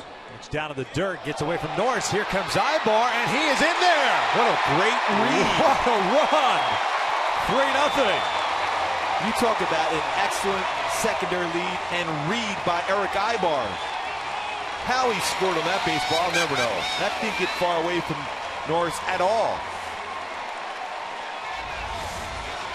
Read it and went. It was all about that secondary lead he had in the perfect slide, getting the back part of the plate by Erick Aybar.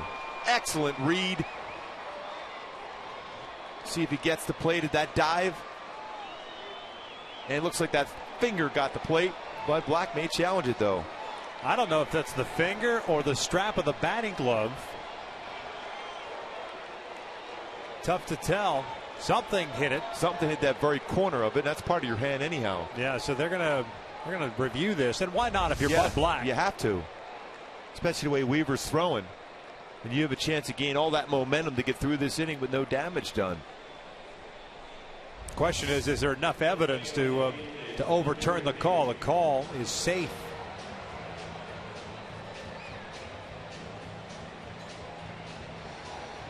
Tough to tell from there. Doesn't appear that he touches it, but I mean that's just artist, from what we're seeing. This may indeed take some time, I would imagine. But considering how things played out on that double by Trout, he was gonna do his best to try to score, regardless. What a great read he had. But it was all set up by his good secondary lead, knowing that he had a guy that is ahead of the count. He had a chance of bouncing something. Headsets are coming off here, and safe at the plate. Call stands. Great read by Erick Aybar. How quick he was. And that call stands, meaning there's not enough evidence to overturn it. So second and third, 3-0 Angels on that wild pitch. Joyce with a 1-ball, 2-strike count. Calhoun at second and Trout over third base. 1-2. Just missed it.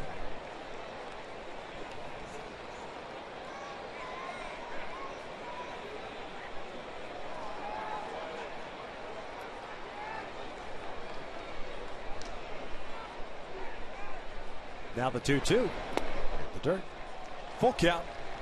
Carlos Perez on deck. Another full count for Tyson Ross. 5 of them in this game. 93 pitches thrown. Only in the 5th inning.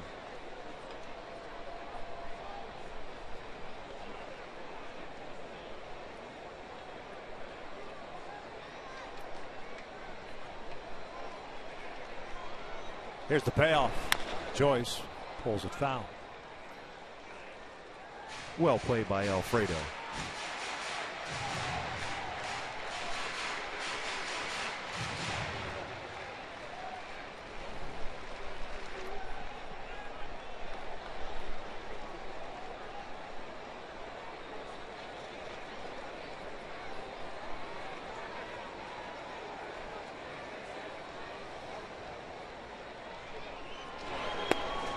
Joyce goes down swinging, and that'll do it for the Halos. But they do get a run on Aybar, scoring from third base on the wild pitch. We head to the 6th inning with the Angels leading at 3-0.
Padres 3-0 here in the top of the 6th. And now it's time for the Carl's Jr. Sports Update. I'm a Yankee doodle dandy. The Yankees beat the Royals 14-1 behind 5 home runs. And Naval grads make waves on Memorial Day. 2 pitchers that graduated from the Naval Academy. Mitch Harris wearing his boots going out to batting practice in St. Louis today. And then Oliver Drake pitching in relief for Baltimore with a nasty split finger fastball gets Chris Carter on the swing and miss. What a day here, especially on Memorial Day, to have 2 Naval grads to play in the major leagues at the same time. Amazing stories.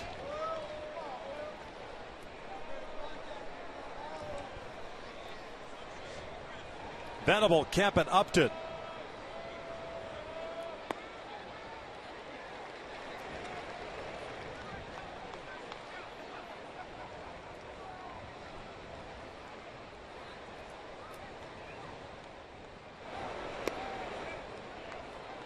One ball, 2 strikes. Venable 0 for 1 with a strikeout in the first, a walk in the fourth.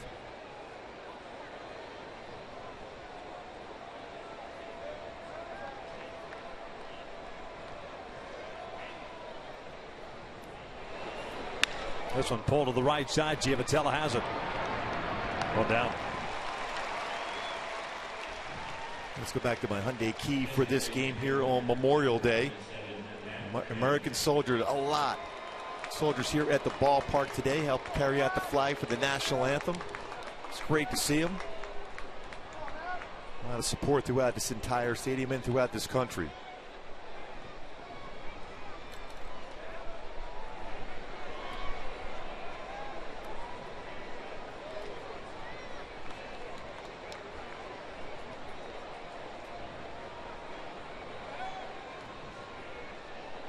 Matt Kemp 0 for 2. Struck out looking on a questionable call in the 4th inning, and a huge strikeout that favored Weaver, obviously, as it appeared to be ball 4, and at that point would have loaded the bases with nobody out, with Upton coming to the plate.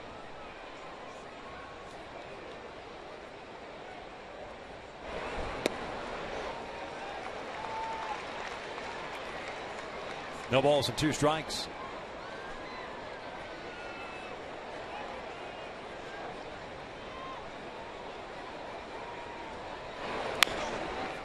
Pulled foul. 6 times in this game Weaver's been ahead of the count. 0-2. Mixon and Matson, all his pitches. A very good job is throwing strikes. 58 of them strikes of the 86 pitches thrown for Weaver.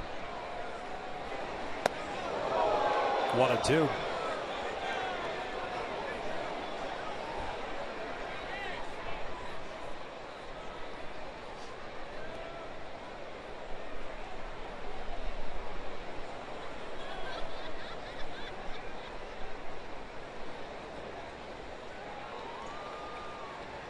One-two pitch, and that is fouled back. Got to sneak that fastball away.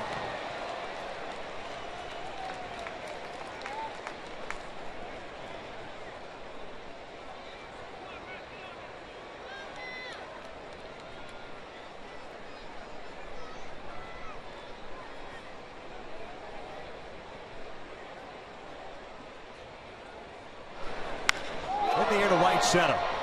Towering shot. Trout moving back and on the warning track. They'll make the catch. 2 down. Hey folks, the Halos will host the Tigers on Friday at 7:05. Fans in attendance will receive a Matt Shoemaker bobblehead courtesy of Thermador. While supplies last, get your tickets today by visiting the Angel Stadium ticket office or online at angels.com. Yeah, looking forward to that one. Looking forward to see Matt going tomorrow night. Had a very good bullpen session in between his starts.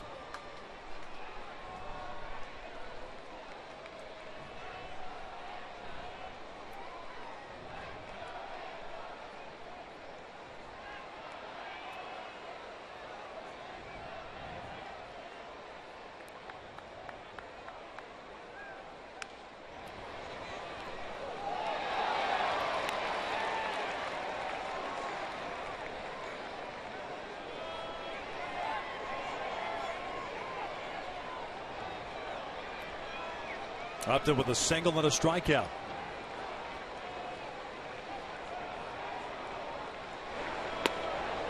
just off the plate. 1 ball, 1 strike.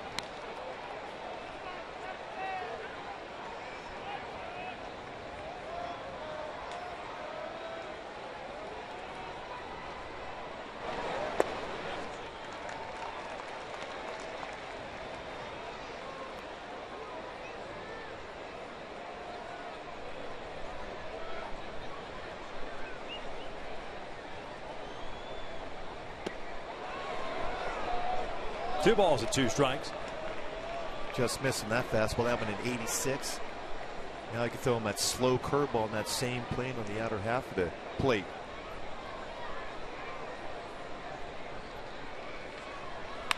Line back up the middle, and I don't know how that missed Jared Weaver. He's looking too. I think he's thankful that he's skinny. Yeah, it's all those sit-ups he has done. He said he gained all that weight just to be able to get deeper in the games, but he probably lost that already, and thankfully he did. How it misses hand, glove, and body.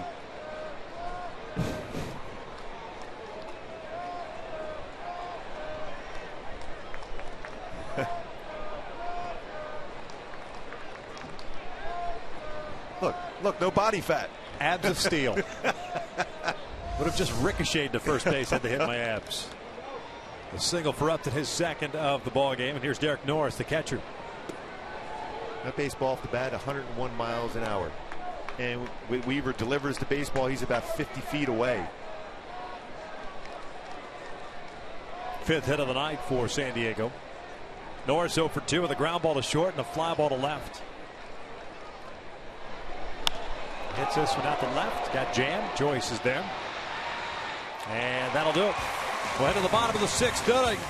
Halos up 3-0 when we return. We'll hear more from Patrick O'Neill on this Memorial Day.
This Memorial Day, I'm joined by Ed Fisher, longtime Angels fan, also served in the Army for our country in Vietnam in '66 and '67. Ed, what name are you remembering on this Memorial Day?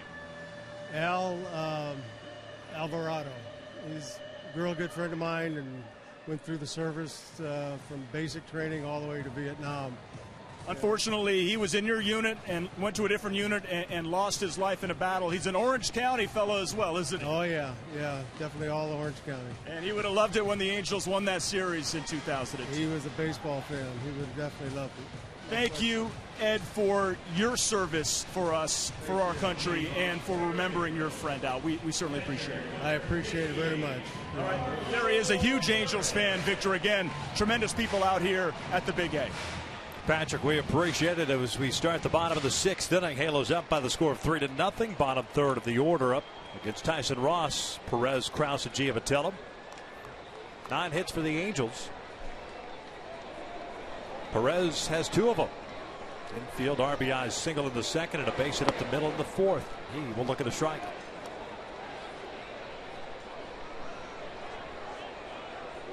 Going to try to add on now. Weaver's throwing the ball great, but you got to add on here. Check swing liner back to the mound, 1 away.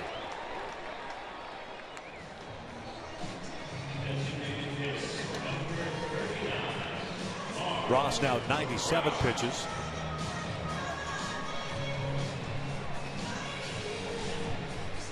Season high for him, 115. Of course, that was in that game against the Cubs.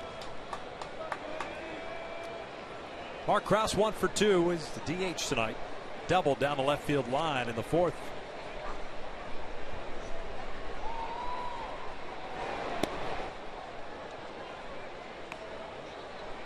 I mentioned this is a 3-game series. We were going tonight. Tomorrow night it'll be Matt Shoemaker, and then on Wednesday night Garrett Richards. Bouncer off the foot. It's 1 ball, 1 strike. There are the matchups. Espana going against Shoemaker tomorrow. Cashner on Wednesday. Good matchup there. That's young a good pitchers there. Power arms. Yeah. Be fun to watch that one. Saw him today. He is a big dude who throws extremely hard. Krause lost one in the air to right field. Long run for Almonte. Not going to get there. It falls in for a hit. Almonte was shading Krause toward the alley in right center field. So because of that, unable to get to that baseball. And it stayed up there for a long time. Got to that ball quickly, then once it hits the outfield grass and held Krause to a single. Wise decision not going on that play for Mark Krause, because Monte does have a good throwing arm, as you can see by the throw right on the base.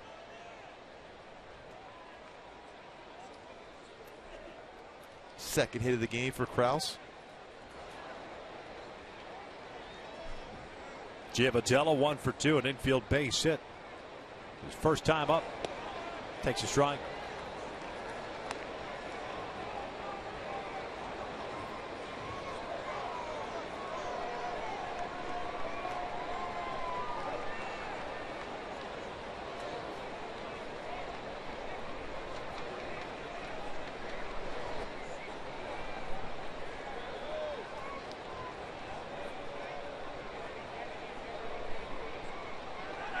Krause takes off.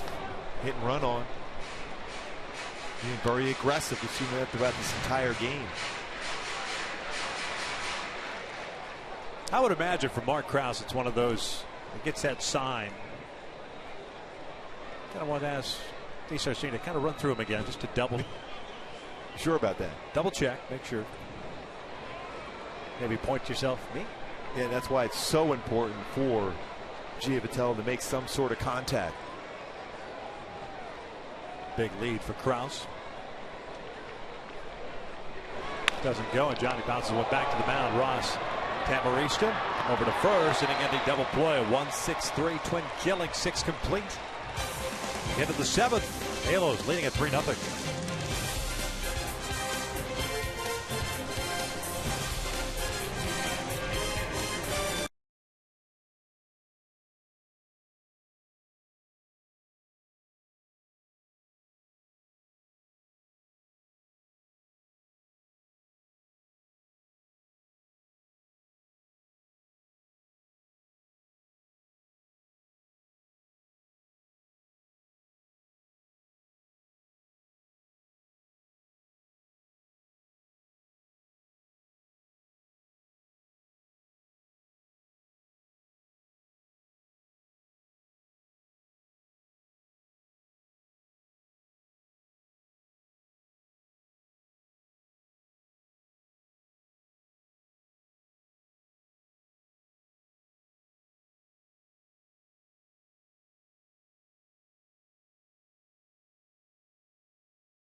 Baseball is brought to you by Mercury Insurance, on a mission to save you money. Log on to MercuryInsurance.com today to get a fast, free quote and see how much you can save. And by Hyundai, the Memorial Day sales event is going on now at your Hyundai dealer. Visit buyhyundai.com today. Top of the 7th inning, Jared Weaver back to work, 96 pitches. Has himself a 3-0 lead. He'll face Spangenberg, Middlebrooks, and Almonte for the Padres. Off the end of the bat, Erick Aybar fields this one, gets rid of it quickly. And there's that spin that we were talking about off the end of the bat on the off speed. He's throwing that ball so well. The feel for his off speed, excellent. And very good as far as getting out of the way of a baseball again for Weaver. Spangenberg is now 0 for 3.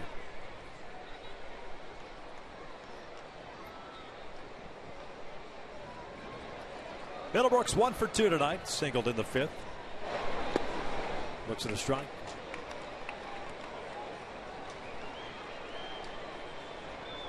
Middlebrooks hit 191 last year in 63 games for the Red Sox. Got off to a terrific start in his rookie campaign in 2012.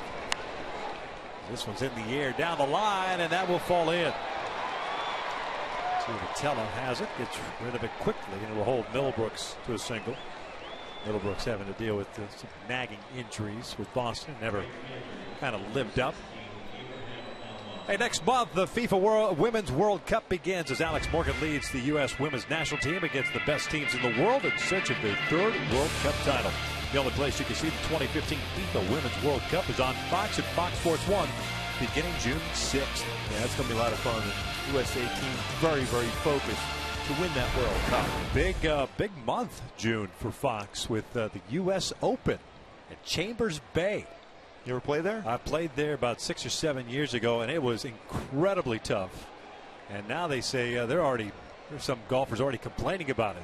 The USGA gets to a golf course for the Open. Forget about it. Tough course. Yeah, if you don't hit a fairway, you're in trouble. Yeah, that's up near, I think it is Tacoma. They call it Tacoma, Washington. Right on the water there. Had a chance to talk to Joe Buck on Saturday, who did the game in Boston. And I asked him how many games is he doing this year, and he was embarrassed to tell me how many, because he's got all of the USGA events coming up, starting with the Open. I love the U.S. Open. I mean, that tournament's always difficult because the greens are so fast. The rough is, well, you can't even find your baseball in there. You better do some exercises to be able to get a golf ball through the rough if you're in that position.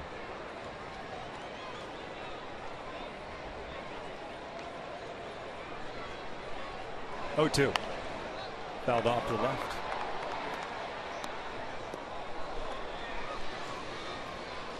Fernando Salas, the righty. Jose Alvarez, the lefty.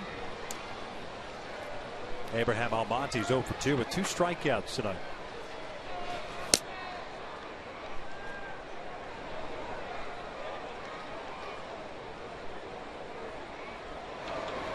Off the end of the bat, foul. Another one of those baseballs off the end of the bat with that spin action.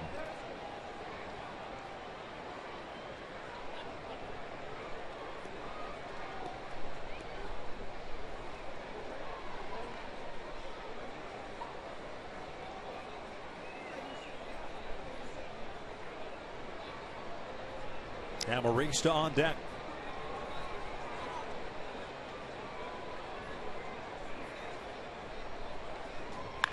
Pulled and gloved by Pujols. Touches the bag, fires to short, and the throw hits Middlebrooks. He is safe at second base. That is why Albert Pujols is playing first base tonight. What a play. Ball was scalded down the line. It popped out of his glove. Otherwise, he has a clean play at second. Baseball's almost by him. And you're right. He was thinking in terms of a double play right away if that ball stays in his glove. And that throw hits. Middlebrook right on his throwing hand. Yeah, the one hop throw. That's a tag play at second. If Aybar comes up with it because of the force out at first, here comes Socio. He came out quickly. This might be a conversation where if Weaver says the right thing, he might be able to stay in this game.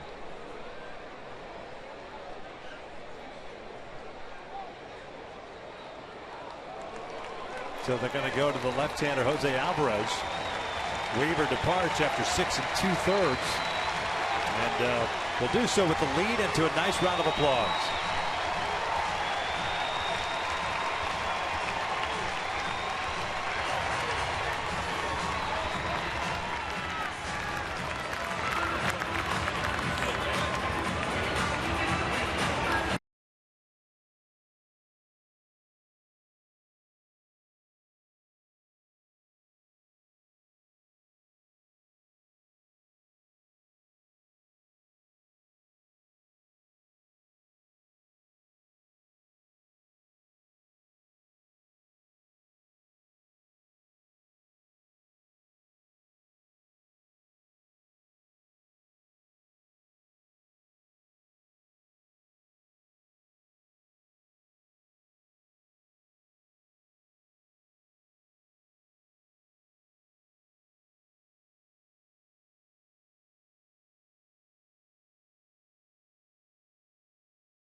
Throughout, mixing and matching. His fastball early on was good, but also his curveball and changeup elevated when it needed to.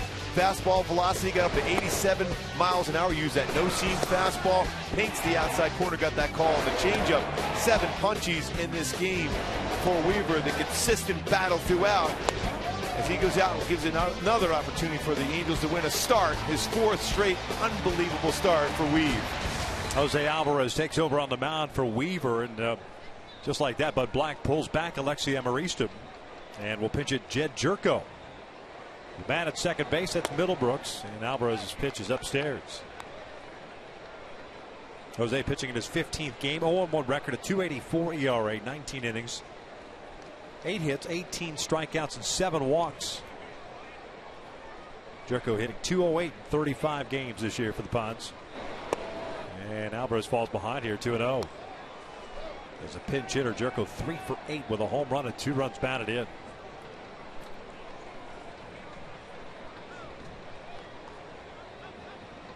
Top of the order, and Solarte on deck.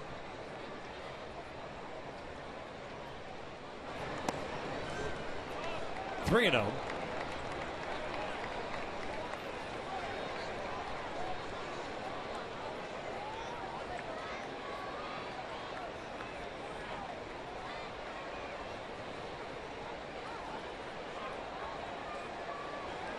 Now the right-handed batter in Solarte, he's a switch hitter, will spin around. There's a strike, 3-1.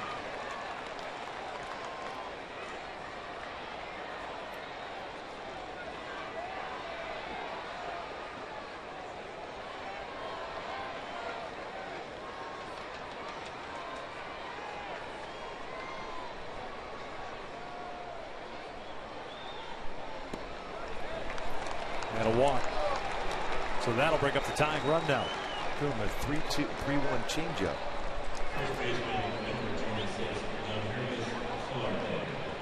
Smells like that's didn't want anything to do with him, I guess. Yeah, I mean, for me, there you got to go with your number 1 pitch, and your fastball. Just go fastball away. There's 2 outs.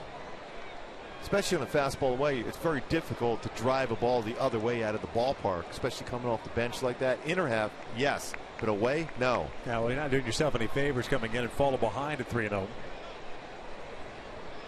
now you deal with Solarte, who's 1 for 3, singled in the 4th inning. A better hitter from the left side this year than from the right. Just a 148 average from this side of the plate.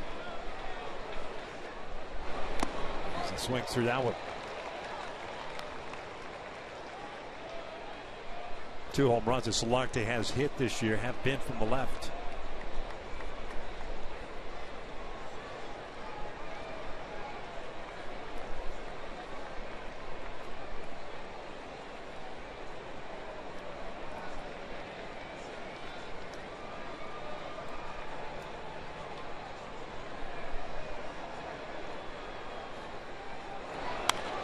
This one fouled back. 0-2.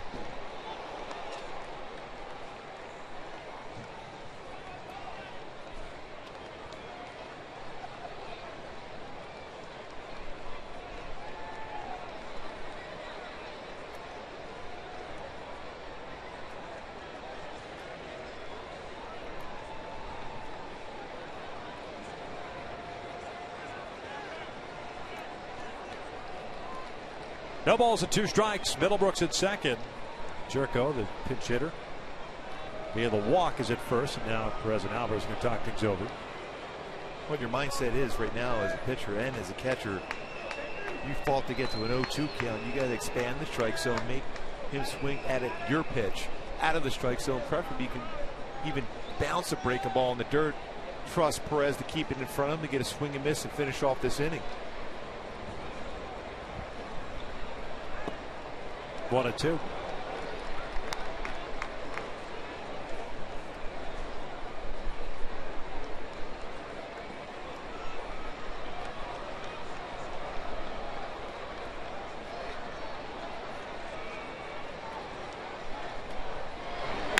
That is down the left field line. Went with an off-speed pitch.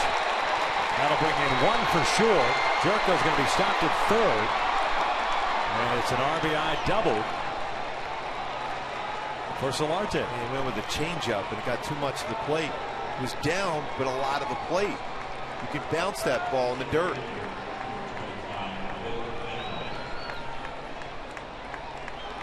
So the book closed now on Weaver.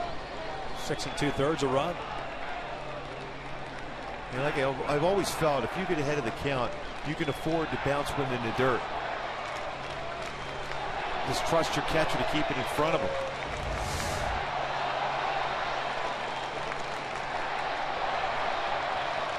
So here's Venable.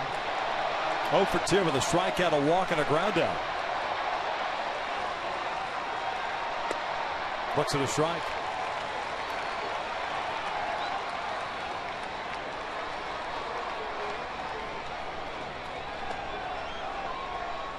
Late runs have been an issue for this Angels bullpen over the last 4 games. 0-1 pitch. Swing and a miss. Good off speed. And a swing like that go even further outside. Just trust your catcher.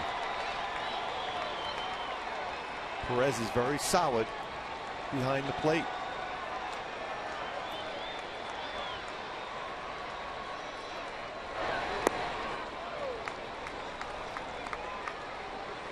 And with that being said, you're staying away. You got to be ready if you're David Freese at third and you're Matt Joyce out in left. Venable 1 for 6 against left-handed pitching this season. Runners at second and third. The tying run at second. And this is off to get to the bat out to right center field. That will fall in. 2 runs are coming in, and this game is tied at 3. Jose Alvarez gives it up, and it started with the first batter he faced, the pinch hitter Jerko. Then he ends up walking. And a wasted start for Jared Weaver.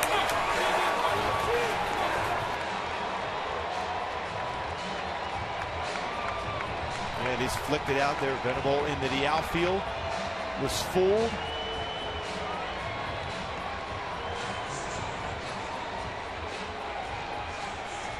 That's it for Alvarez. A pitching change here in the 7th. 3-3 game.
Jared Weaver's start, giving up 2 runs without getting the last out. 3 batters he faced, all 3 reached, and a walk, a double, and now a single. So Fernando Salas comes in to face Matt Kemp with a man at first base. It's our in and out, who's in, who's out. Salas 0-1 and a 4.15 ERA, 19th game, 17 and a third innings, 14 strikeouts and 17 hits. Fernando had some issues himself on Saturday, giving up 2 runs in an inning and a third. 1-0. Venable could run a little bit also. A couple stolen bases this year.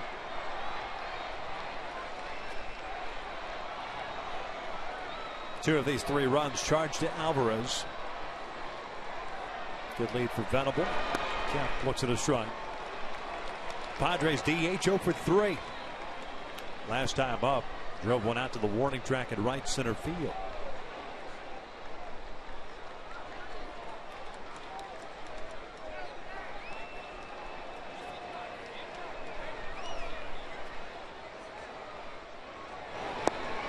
Good off-speed pitch, 1-2.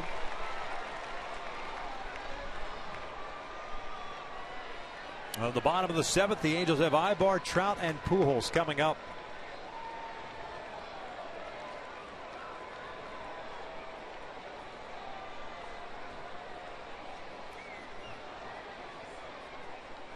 Venable takes off. The throw down to second base. Short hops Giavotella, and it's a stolen base for Venable. Go ahead run now in scoring position, and a 2-ball 2-strike count on Kemp.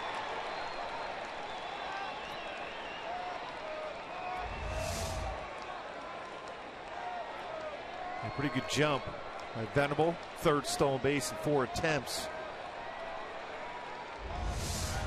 Right-hander Brandon Maurer getting ready now for the Padres in their bullpen. There he is. 2-2. Swing and a miss. Down goes Kemp. And the inning comes to an end, but not before the Padres tie it up. We'll head to the bottom of the 7th inning in a 3-3 game. We're going to keep it right here as we honor America on this Memorial Day with the singing of God Bless America. That you please rise and remove your caps.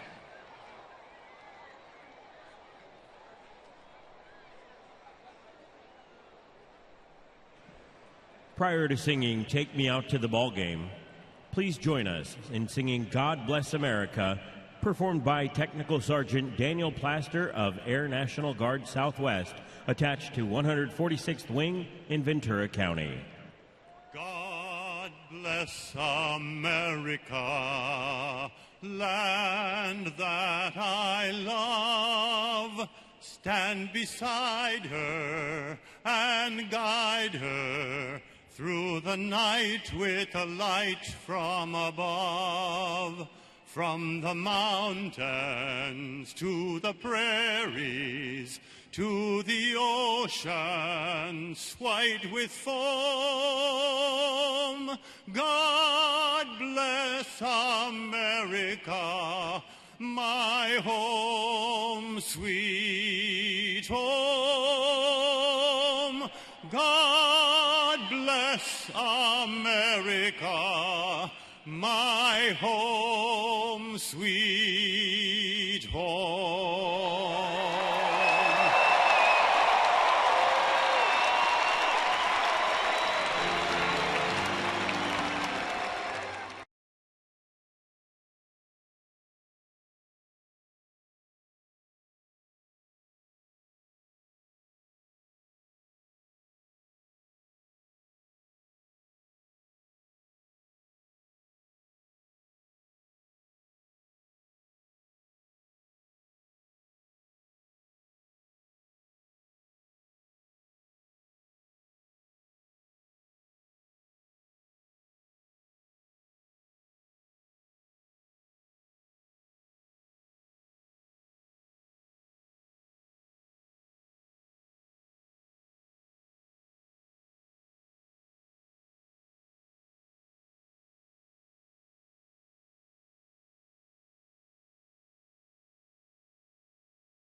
Folks, stay tuned later tonight on the postgame show for the business of sports, brought to you by AutoNation.com and powered by AutoNation Scion Cerritos.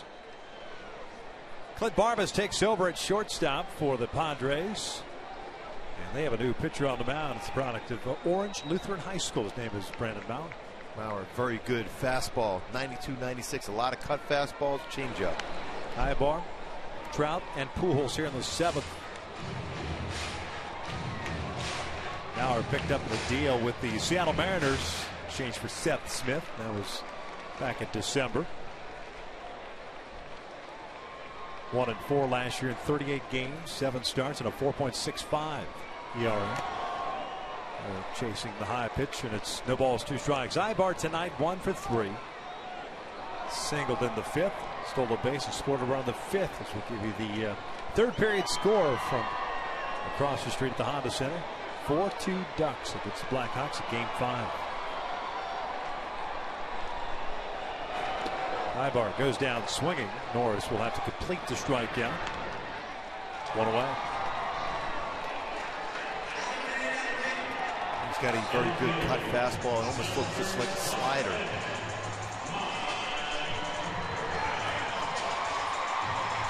He just had a good arm. Just trying to be consistent in the strike zone. 23rd round pick in 2008 by Seattle. They'll face Trout here. Mike 1 for 3 with a double in the 5th. Trout 4 for 8 in his career against Maurer. 1 triple, 1 RBI.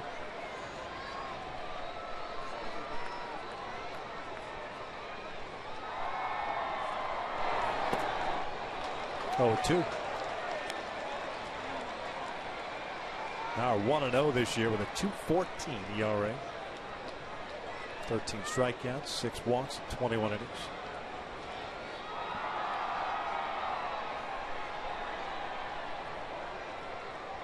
We'll try to go upstairs with a fastball or throw another one of those little cutters down.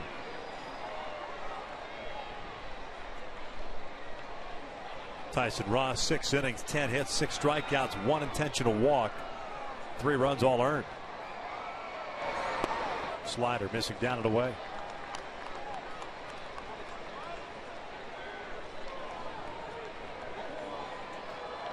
Pujols on deck. Down with a fastball at 98. 2 down. First copyrighted telecast is presented by authority of the Los Angeles Angels. It may not be reproduced or retransmitted in any form. And the accounts and descriptions of this game may not be disseminated without the express written consent of the Los Angeles Angels.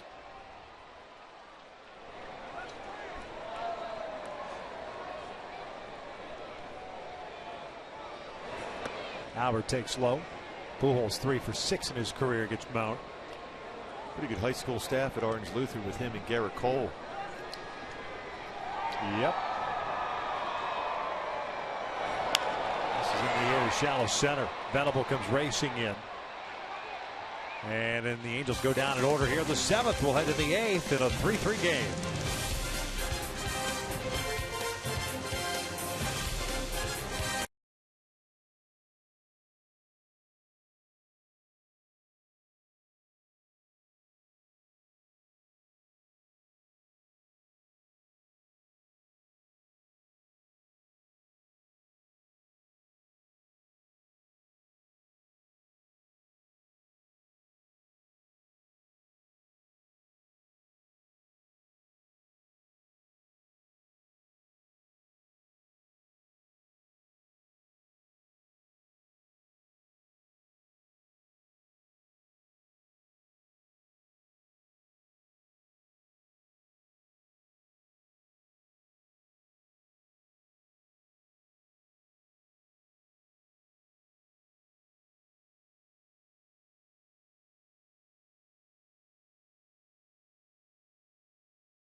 tied it up with the Angels 3-3.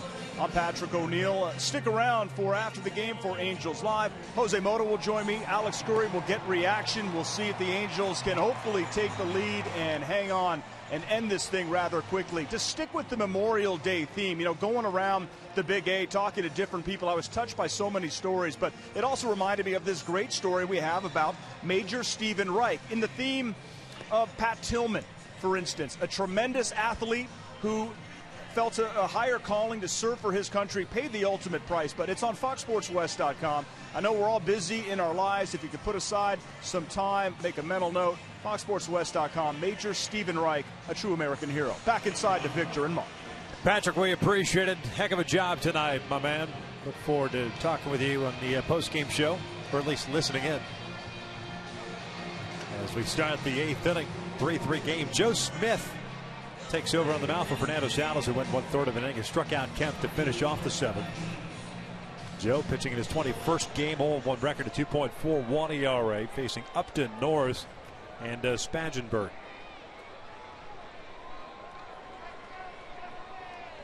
Upton 2 for 3 with a couple of singles.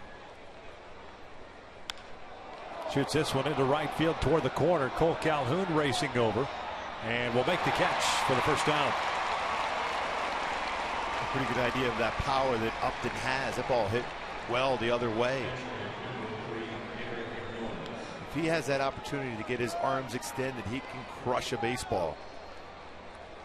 Cole able to run that one down, though.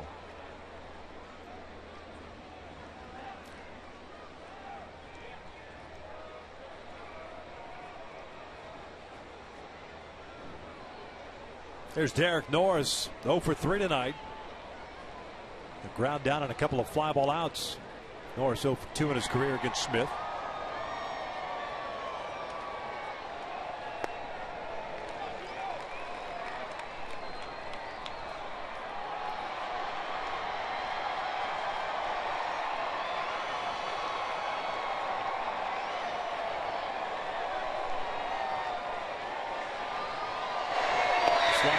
In there, 0-2.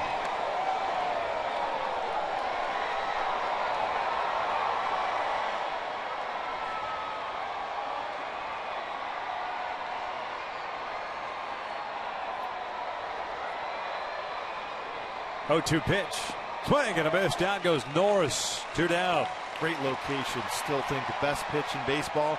Fastball paint the outside corner at the knees, and that's what Joe just did against Norris. Great location.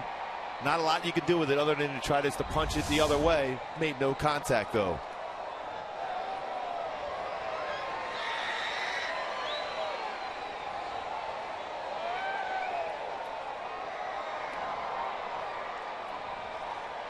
Spangenberg is 0 for 3.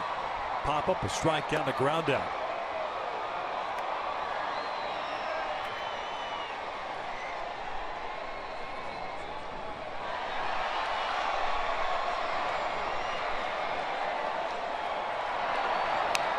Little flare toward third, and that's over his head. That is a base hit. Perfectly placed knockdown wedge. And as a hitter, you have to smile on that one. And we were talking about the U.S. Open. That's a perfect sand wedge. And exactly right. Cut through the wind to make sure it didn't go too far. So Middlebrooks will bat with the man on and 2 outs. 2 for 3 tonight. A couple of singles and a run scored.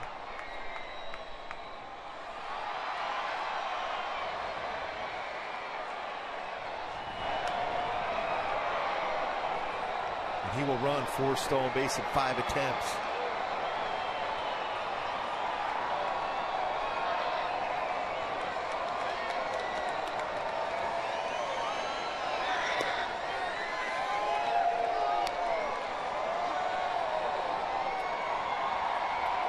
Halos had a 3-0 lead until the 7th. The Padres had 1 off of Weaver and 2 off of Alvarez to tie this game up at 3-3. You just saw there on your screen that the Blackhawks have drawn within 1, so it's 4-3 Ducks. Just under 2 minutes. Some serious tension there at Honda Center now. Game 5. Game 6 will be in Chicago. Snap throw to first, and Spangenberg gets back. 1 ball, 1 strike.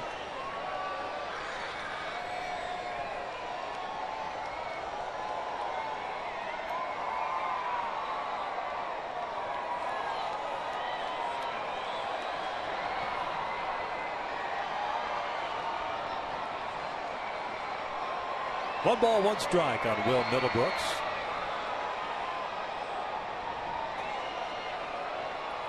Spangenberg takes off. Smith steps off. Tag applied. Inning over. We're headed to the bottom of the 8th inning. It's a 3-3 game, and it looks like they might want to look at this just to make sure that the tag was applied. Dave Roberts, the bench coach, at some point will be a manager in the big leagues. Well, they're not going to, or they are going to review it, aren't they? And to make sure that tag was applied. Now we're clear. That's it. They're not going to review it. So we'll head to the bottom of the 8th. Tied at 3.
Diego Padres, it's Joaquin Benoit taking over on the mound for Brandon Maurer.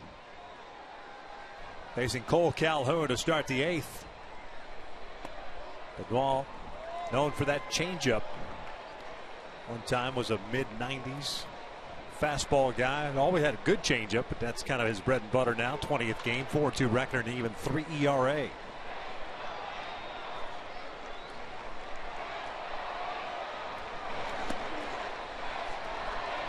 Benoit's fastball, 92, 96. Slider, but very good changeup, and he throws a lot of changeups. Calhoun, Freese, and Joyce for the Angels here in the 8th.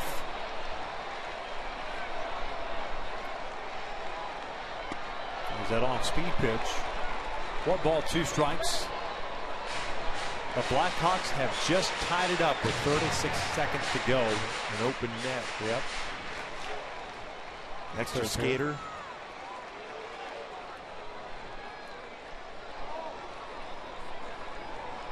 What a series between those two teams. Oh.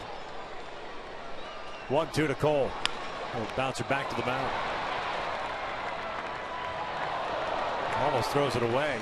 Solarte keeps the foot on the bag. 1 down. Here's the hot upcoming schedule. 2 more against the Pods tomorrow and Wednesday. Both 7:05 starts. The Tigers roll into town for the first of 4 on Thursday. Then the Rays. in town for 3 game set before the Angels head off to New York and Tampa.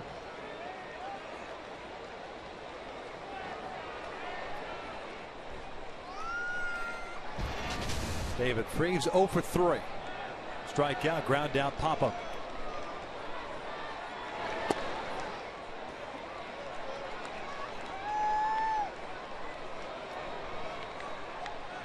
They had to do it all over again. The Angels would like the 4th and 5th innings back.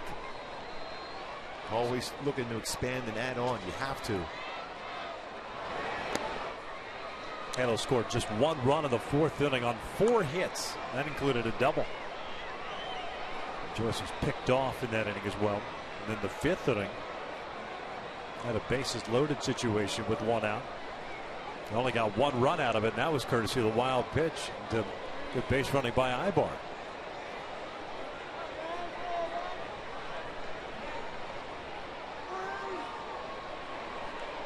One, 1-2.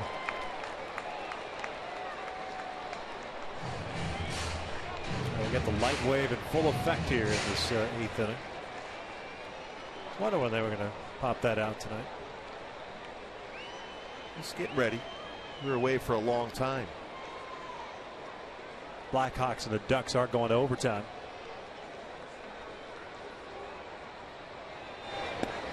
Freese looks at a fastball for a called strike 3, 2 outs. He just painted that fastball 96 on the inside corner. Meanwhile, because he has such a good changeup, you're still looking off speed, but that fastball still a good velocity after all these years for him.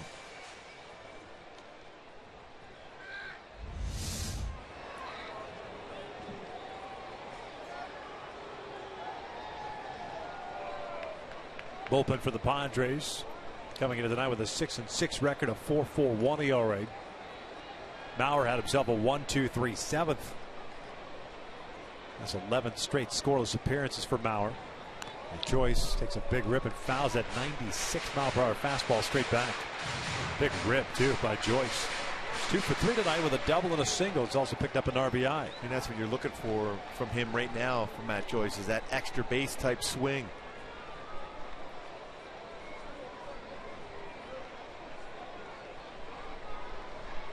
See if you can hook one right down the line.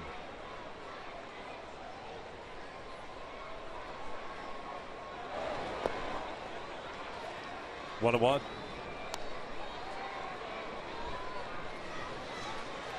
Houston Street will pitch the 9th. Regardless, lead or otherwise.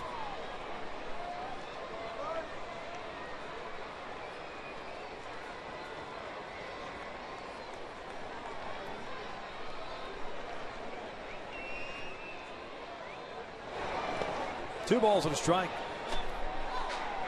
Back-to-back changeups now.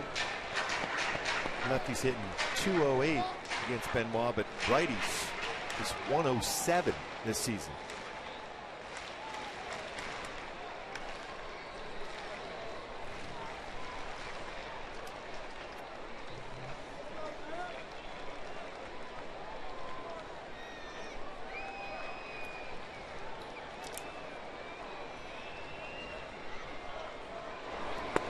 Off the plate. Carlos Perez on deck. Yeah, you would think that Matt Joyce was going to get a fastball here in a 3-1 count, but with Benoit, you never know. He might throw his changeup again.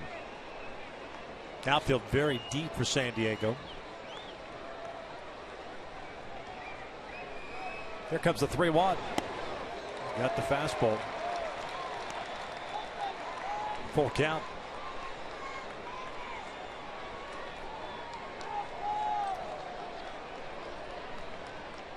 There's Carlos. Padres in the 9th have the bottom third of their order coming up. Middlebrooks, Almonte, and Barmes. 3-2 now. In the air, shallow left. Middlebrooks in the overshift drifts out there. The Angels here in the 8th go down very quietly. That's 6 in a row. Pardon me, 7 in a row retired by Padres pitching. We head to the 9th. It's a 3-3 game.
Driver's seat brought to you by Kia.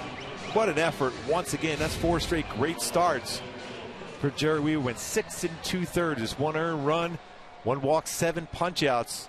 Left the game with a 3-0 lead, but the San Diego Padres scored 3 runs there in the 7th inning to tie it up. But Weaver excellent in 6 2/3. Joe Smith back out for a 2nd inning of work. Very surprised. It doesn't happen often. He'll face the bottom 3rd of the order.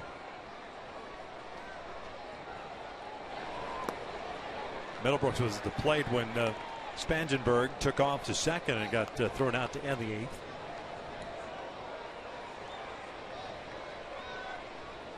This is Joe Smith's 536th career big league game. He's gone 2 innings or more just 14 times, this being the 15th. July of last year was the last time that it happened for Joe. 0-2. Slider just off the plate. 1-2. That helps that he only threw 8 pitches in the 8th inning. That's the one thing Joe has done since putting on that Angel uniform. Been very aggressive throwing strikes on first pitch. Slider, check swing. Head foul.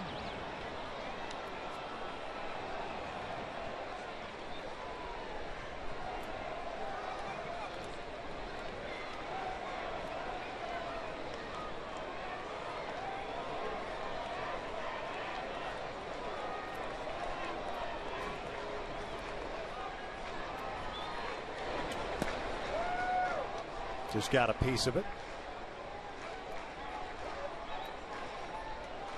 No, actually, he didn't. Well, I thought that was a foul ball off the mitt. And he did not go, according to Ted Barrett. Well, it looked like he was just trying to protect, stay alive in his at-bat. 2-2. Line to Pujols. 1 out. Well, they always say it evens out in baseball. That was a line drive by Middlebrooks. His last at bat, just cleared that one in, but that was a line drive right at Pujols. Excellent play by Albert.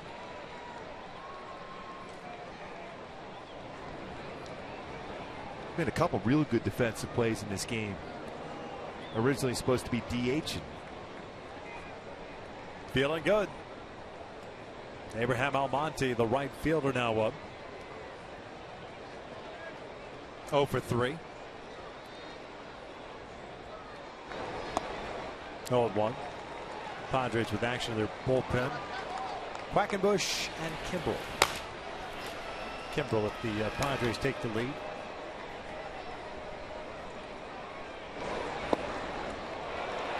Emergency hack there by Almonte. Just pulled the chute a little too late. 0-2.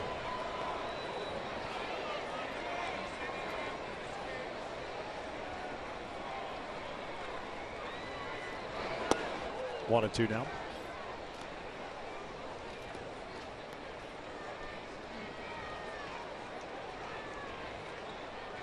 Halos in the 9th. Have Perez, Krause, Giavotella due up.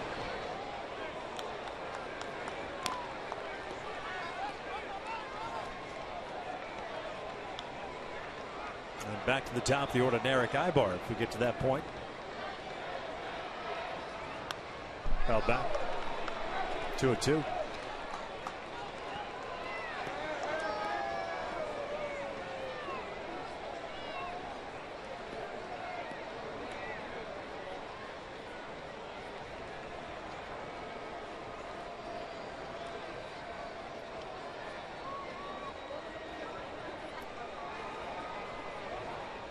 Outside, full count.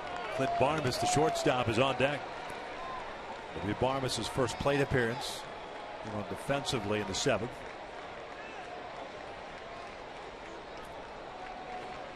Full count with 1 out, nobody on.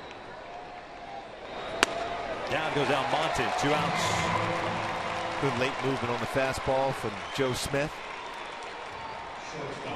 Saw at the middle of the plate, but then ran off the outside corner to get a swing and miss.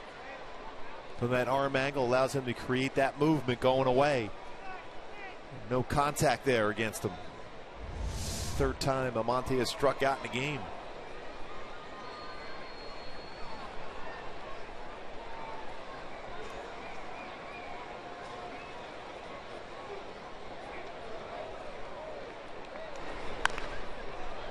Barbas fouls this one off the top of the dugout into the seats.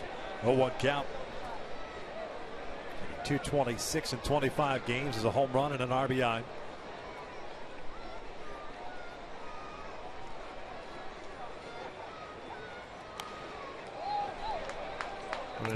Another fastball underneath the hands. Allow Barmas to get his arms extended.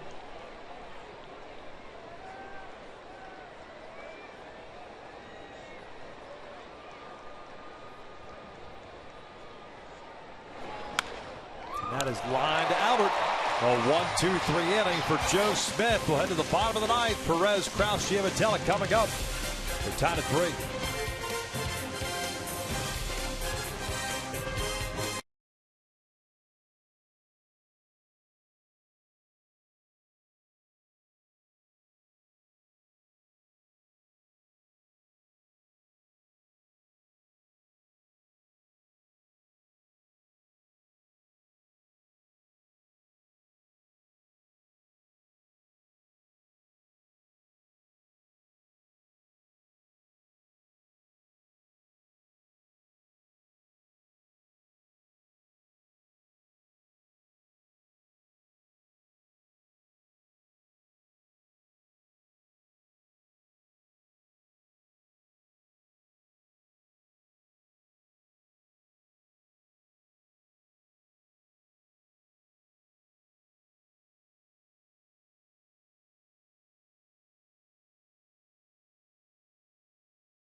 Padres, it is right-hander Kevin Quackenbush coming into this ball game.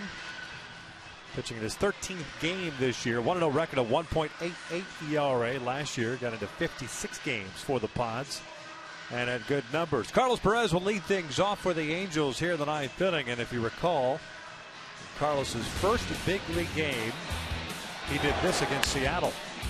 That was a walk-off on May 5th. And he loves to jump on off-speed stuff up in the strike zone. Quackenbush is not overpowering. He's around 88 to 93. Throws a lot of sliders. Maybe Carlos gets another slider. Can do this again. Walk-off variety. Pretty impressive. It's the 4th ever with a walk-off home run in his debut.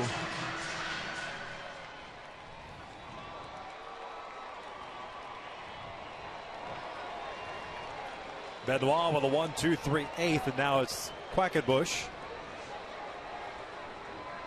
Carlos 2 for 3. Lays off the first pitch. And that's the pitch he can hit out, a high fastball or a high slider.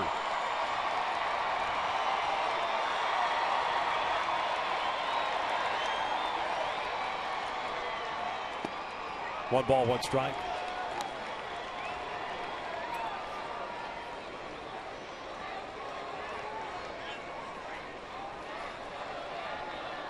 Mark Krause on deck, and then Johnny Giavotella. 1-1 pitch. Out in front of the off speed. 1-2. Venable shades Perez the opposite way to the alley in right center. Middlebrooks guarding the line at third.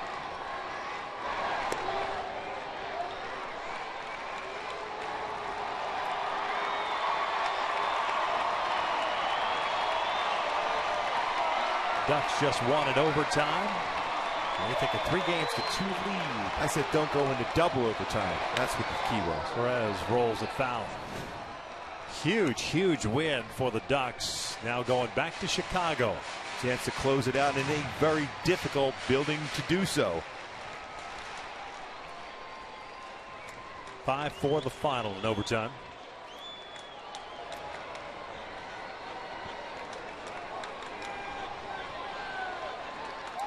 2-2. Off the plate, full count. Yeah, tried to bring it back, not too far off that outside corner. So they just did it across the way. Might as well have some heroics here. Just walk off here. One way or the other. Matt Bolesky with the game winner. 3-2 pitch. That is out towards center. It's playable for Venable. One down.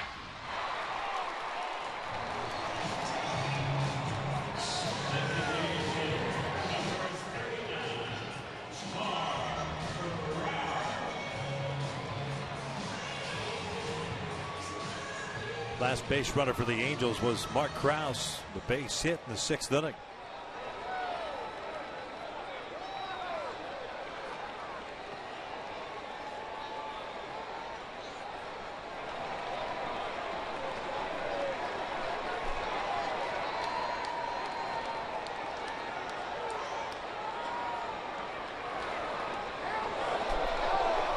Bouncing a couple of feet in front of the plate.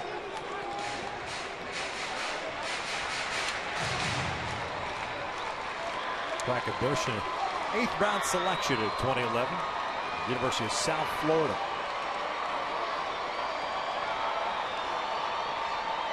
What a ridiculous numbers in the minor leagues. 1-0. Outside, 2 balls and no strikes. We're just reeling off these numbers. His first 4 stops in the minor leagues for the first 3 years. .44, .84, .94, and a .29 ERA. So he doesn't know how to pitch what guys on base are trying to say. Something like that. 2-0. 3-0. Yeah, Mike Scher's going to get him the green light here. There's no doubt he has that power to hit it out. If he walks, you may see a pinch runner.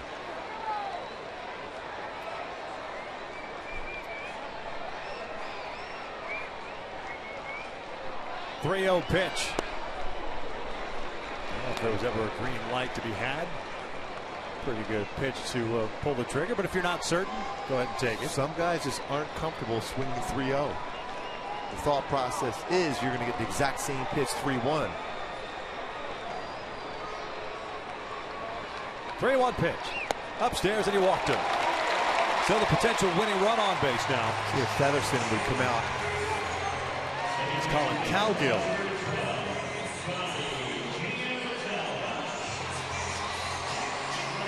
A little surprising. I think Featherston probably has a little step on Cowgill, speed-wise. Notice that hand being wrapped up for Cowgill. A little more experienced base runner. Yep.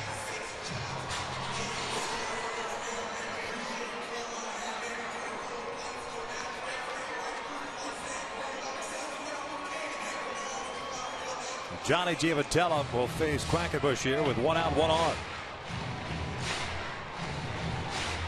Well, we've seen Johnny G come through in the clutch. A walk-off variety with Aybar at first base on a hit and run. It's amazing how deep all 3 outfielders are playing. A little flare in the outfield is certainly going to be able to go first to third for Cowgill. Johnny 1 for 3. 0-1. Pardon me, 1-0. Pretty close to being a strike.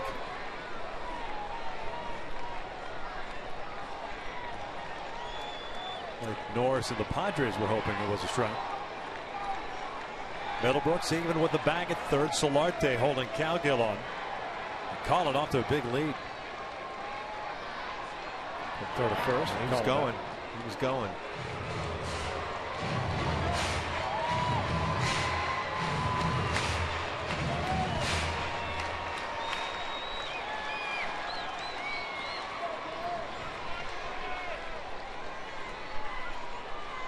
Big alley in left center field. Venable shading Giavotella the opposite way. Now Monty a little bit toward the line and right. Cowgill takes off. The hit and run is on, and Johnny fouls it off. Well, there wasn't a whole lot of stop there from Quackenbush as far as discernible stop. When you go through your stretch position, you have to usually stop before you deliver the baseball. That was real quick, real close. When you go in that stretch position, you have to come in at discernible stop. I was real close. He did indeed stop, but it was very close.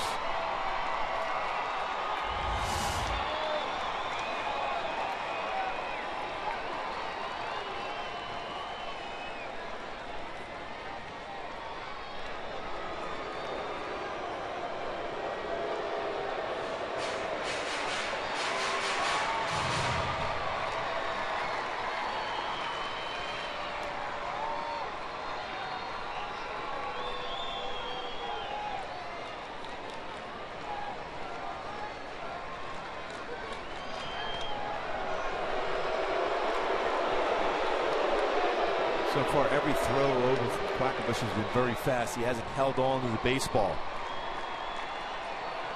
So as a base runner, that's when you try to time a pitcher.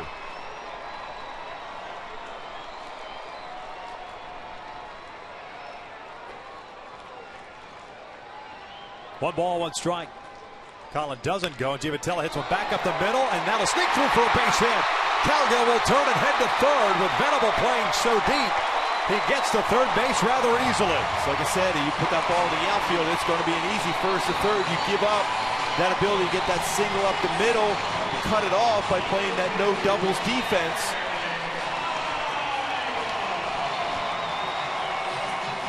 Winning run standing at third base. Right back up the middle, just under the glove. Goes Quackenbush, and at second base. And up there in the middle, and easily get first to third. Going to force the infield in now. Black going to go out to the mound.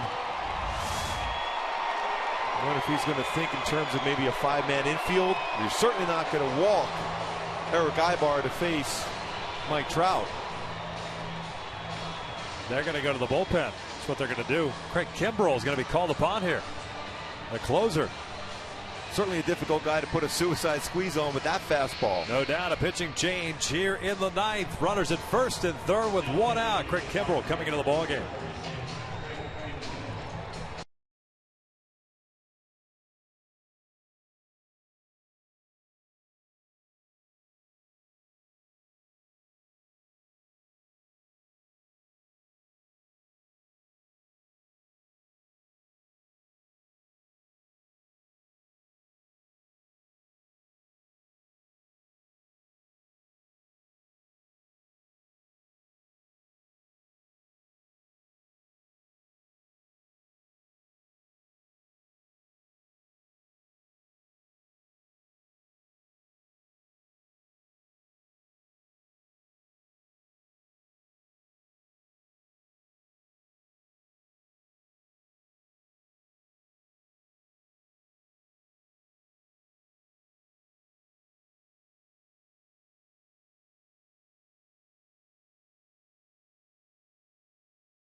Third base, Bud Black goes to the bullpen and brings on Craig Kimbrell. Kimbrell with 11 saves on the year. This is his 18th game, but while the strikeouts, I should say, have been up for him. When you look at the 23 punchouts at 15 2/3, so has his ERA at 5.74. Yeah, he's got a power fastball, one of the best fastballs in the game, 95 to 99. Also has a very good curveball. Has not come into a game with inherited runners yet this year. A lot of closers do not like that, are not comfortable in that situation. Infield is in. Calgill, the winning run, standing at third. Outfield very shallow as well. Here's the first one. Breaking ball. It's a strike. Inside corner.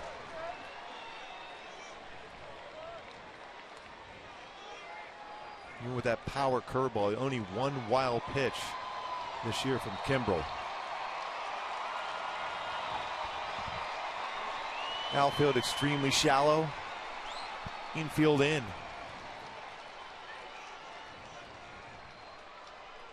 That's down the line, foul. Go with a high fastball.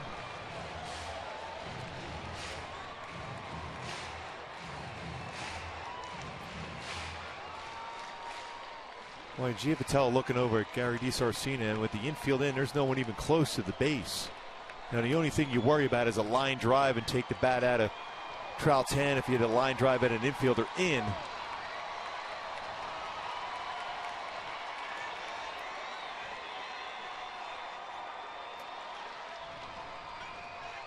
Oh, 2. Swing and a miss. Got him with a high fastball. 2 outs. So it'll be up to Trout. Well, this is what you want. If you're a baseball fan, this is as good as it gets. Trout versus Kimbrel. One of the best closers in baseball against the best player in baseball.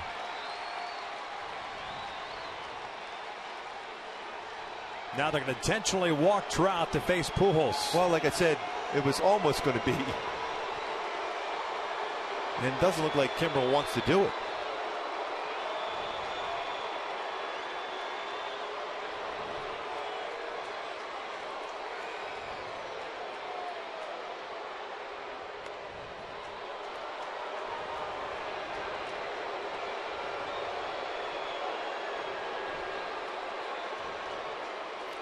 We've started to see more and more of this as this season has progressed. This will be the 7th intentional walk to Trout this year.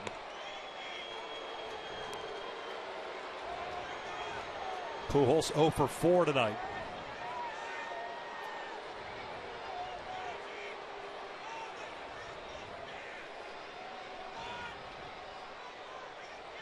Ball 3.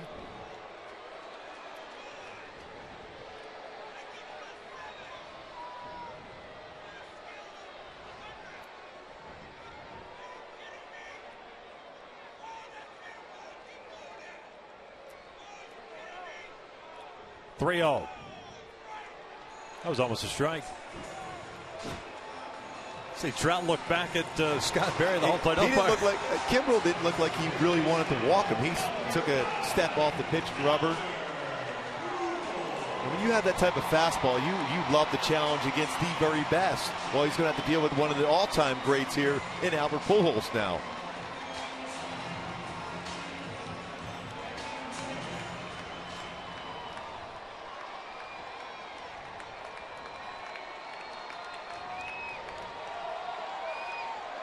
Two for 4 for Albert against Kimbrel. The thing about Pujols, he loves to be challenged, and this is a challenge right here for Pujols against Kimbrel.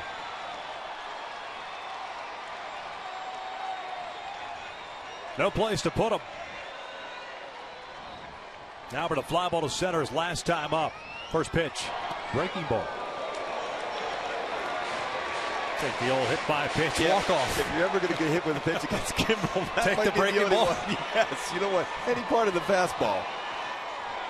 Now, for a guy that doesn't usually intentionally walk many guys, it's got to be tough to kind of get back on track throwing the fastball. First command. Especially after you first throw the first out of the zone. 1-0 pitch. Broken bat, single to left. Drive home safely as the Angels walk off on the Padres. 4-3 the final. Boy, Albert was challenged, and Albert comes through.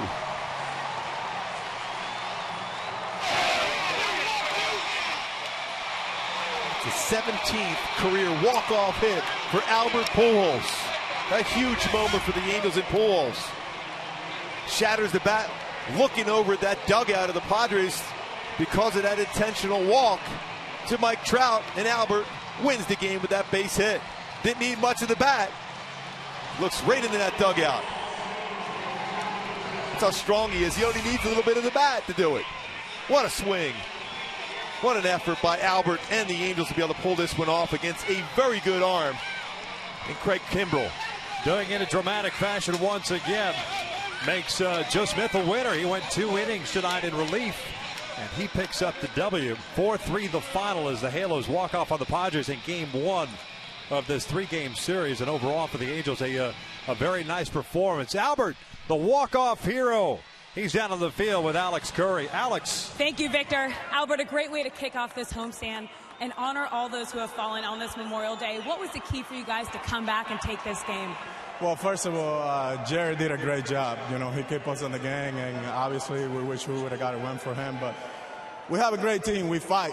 We got guys, you know, I know we're struggling all year long, but things are going to click. And I said it last week, games like this usually click. So we'll see what's going to happen.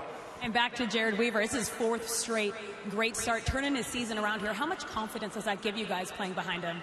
Man, he's our ace, and I know he hasn't struggled as much in his career early, especially early in the year, but this year, you know, 0-3 is not a good start, but he's turned things around, and, you know, that's Jerry. He's going to go out there every 5th day and fight and give you his best. And a clutch hit for you there, walk-off, bases loaded. What kind of pitch were you looking for? Just something to hit. I mean, obviously, early in the game, I got a couple of situations where I can get a base hit, but I guess the third time around came through. So thank you guys, and thank you guys for supporting us. Congratulations on a great win. Thank you for joining us. Appreciate it.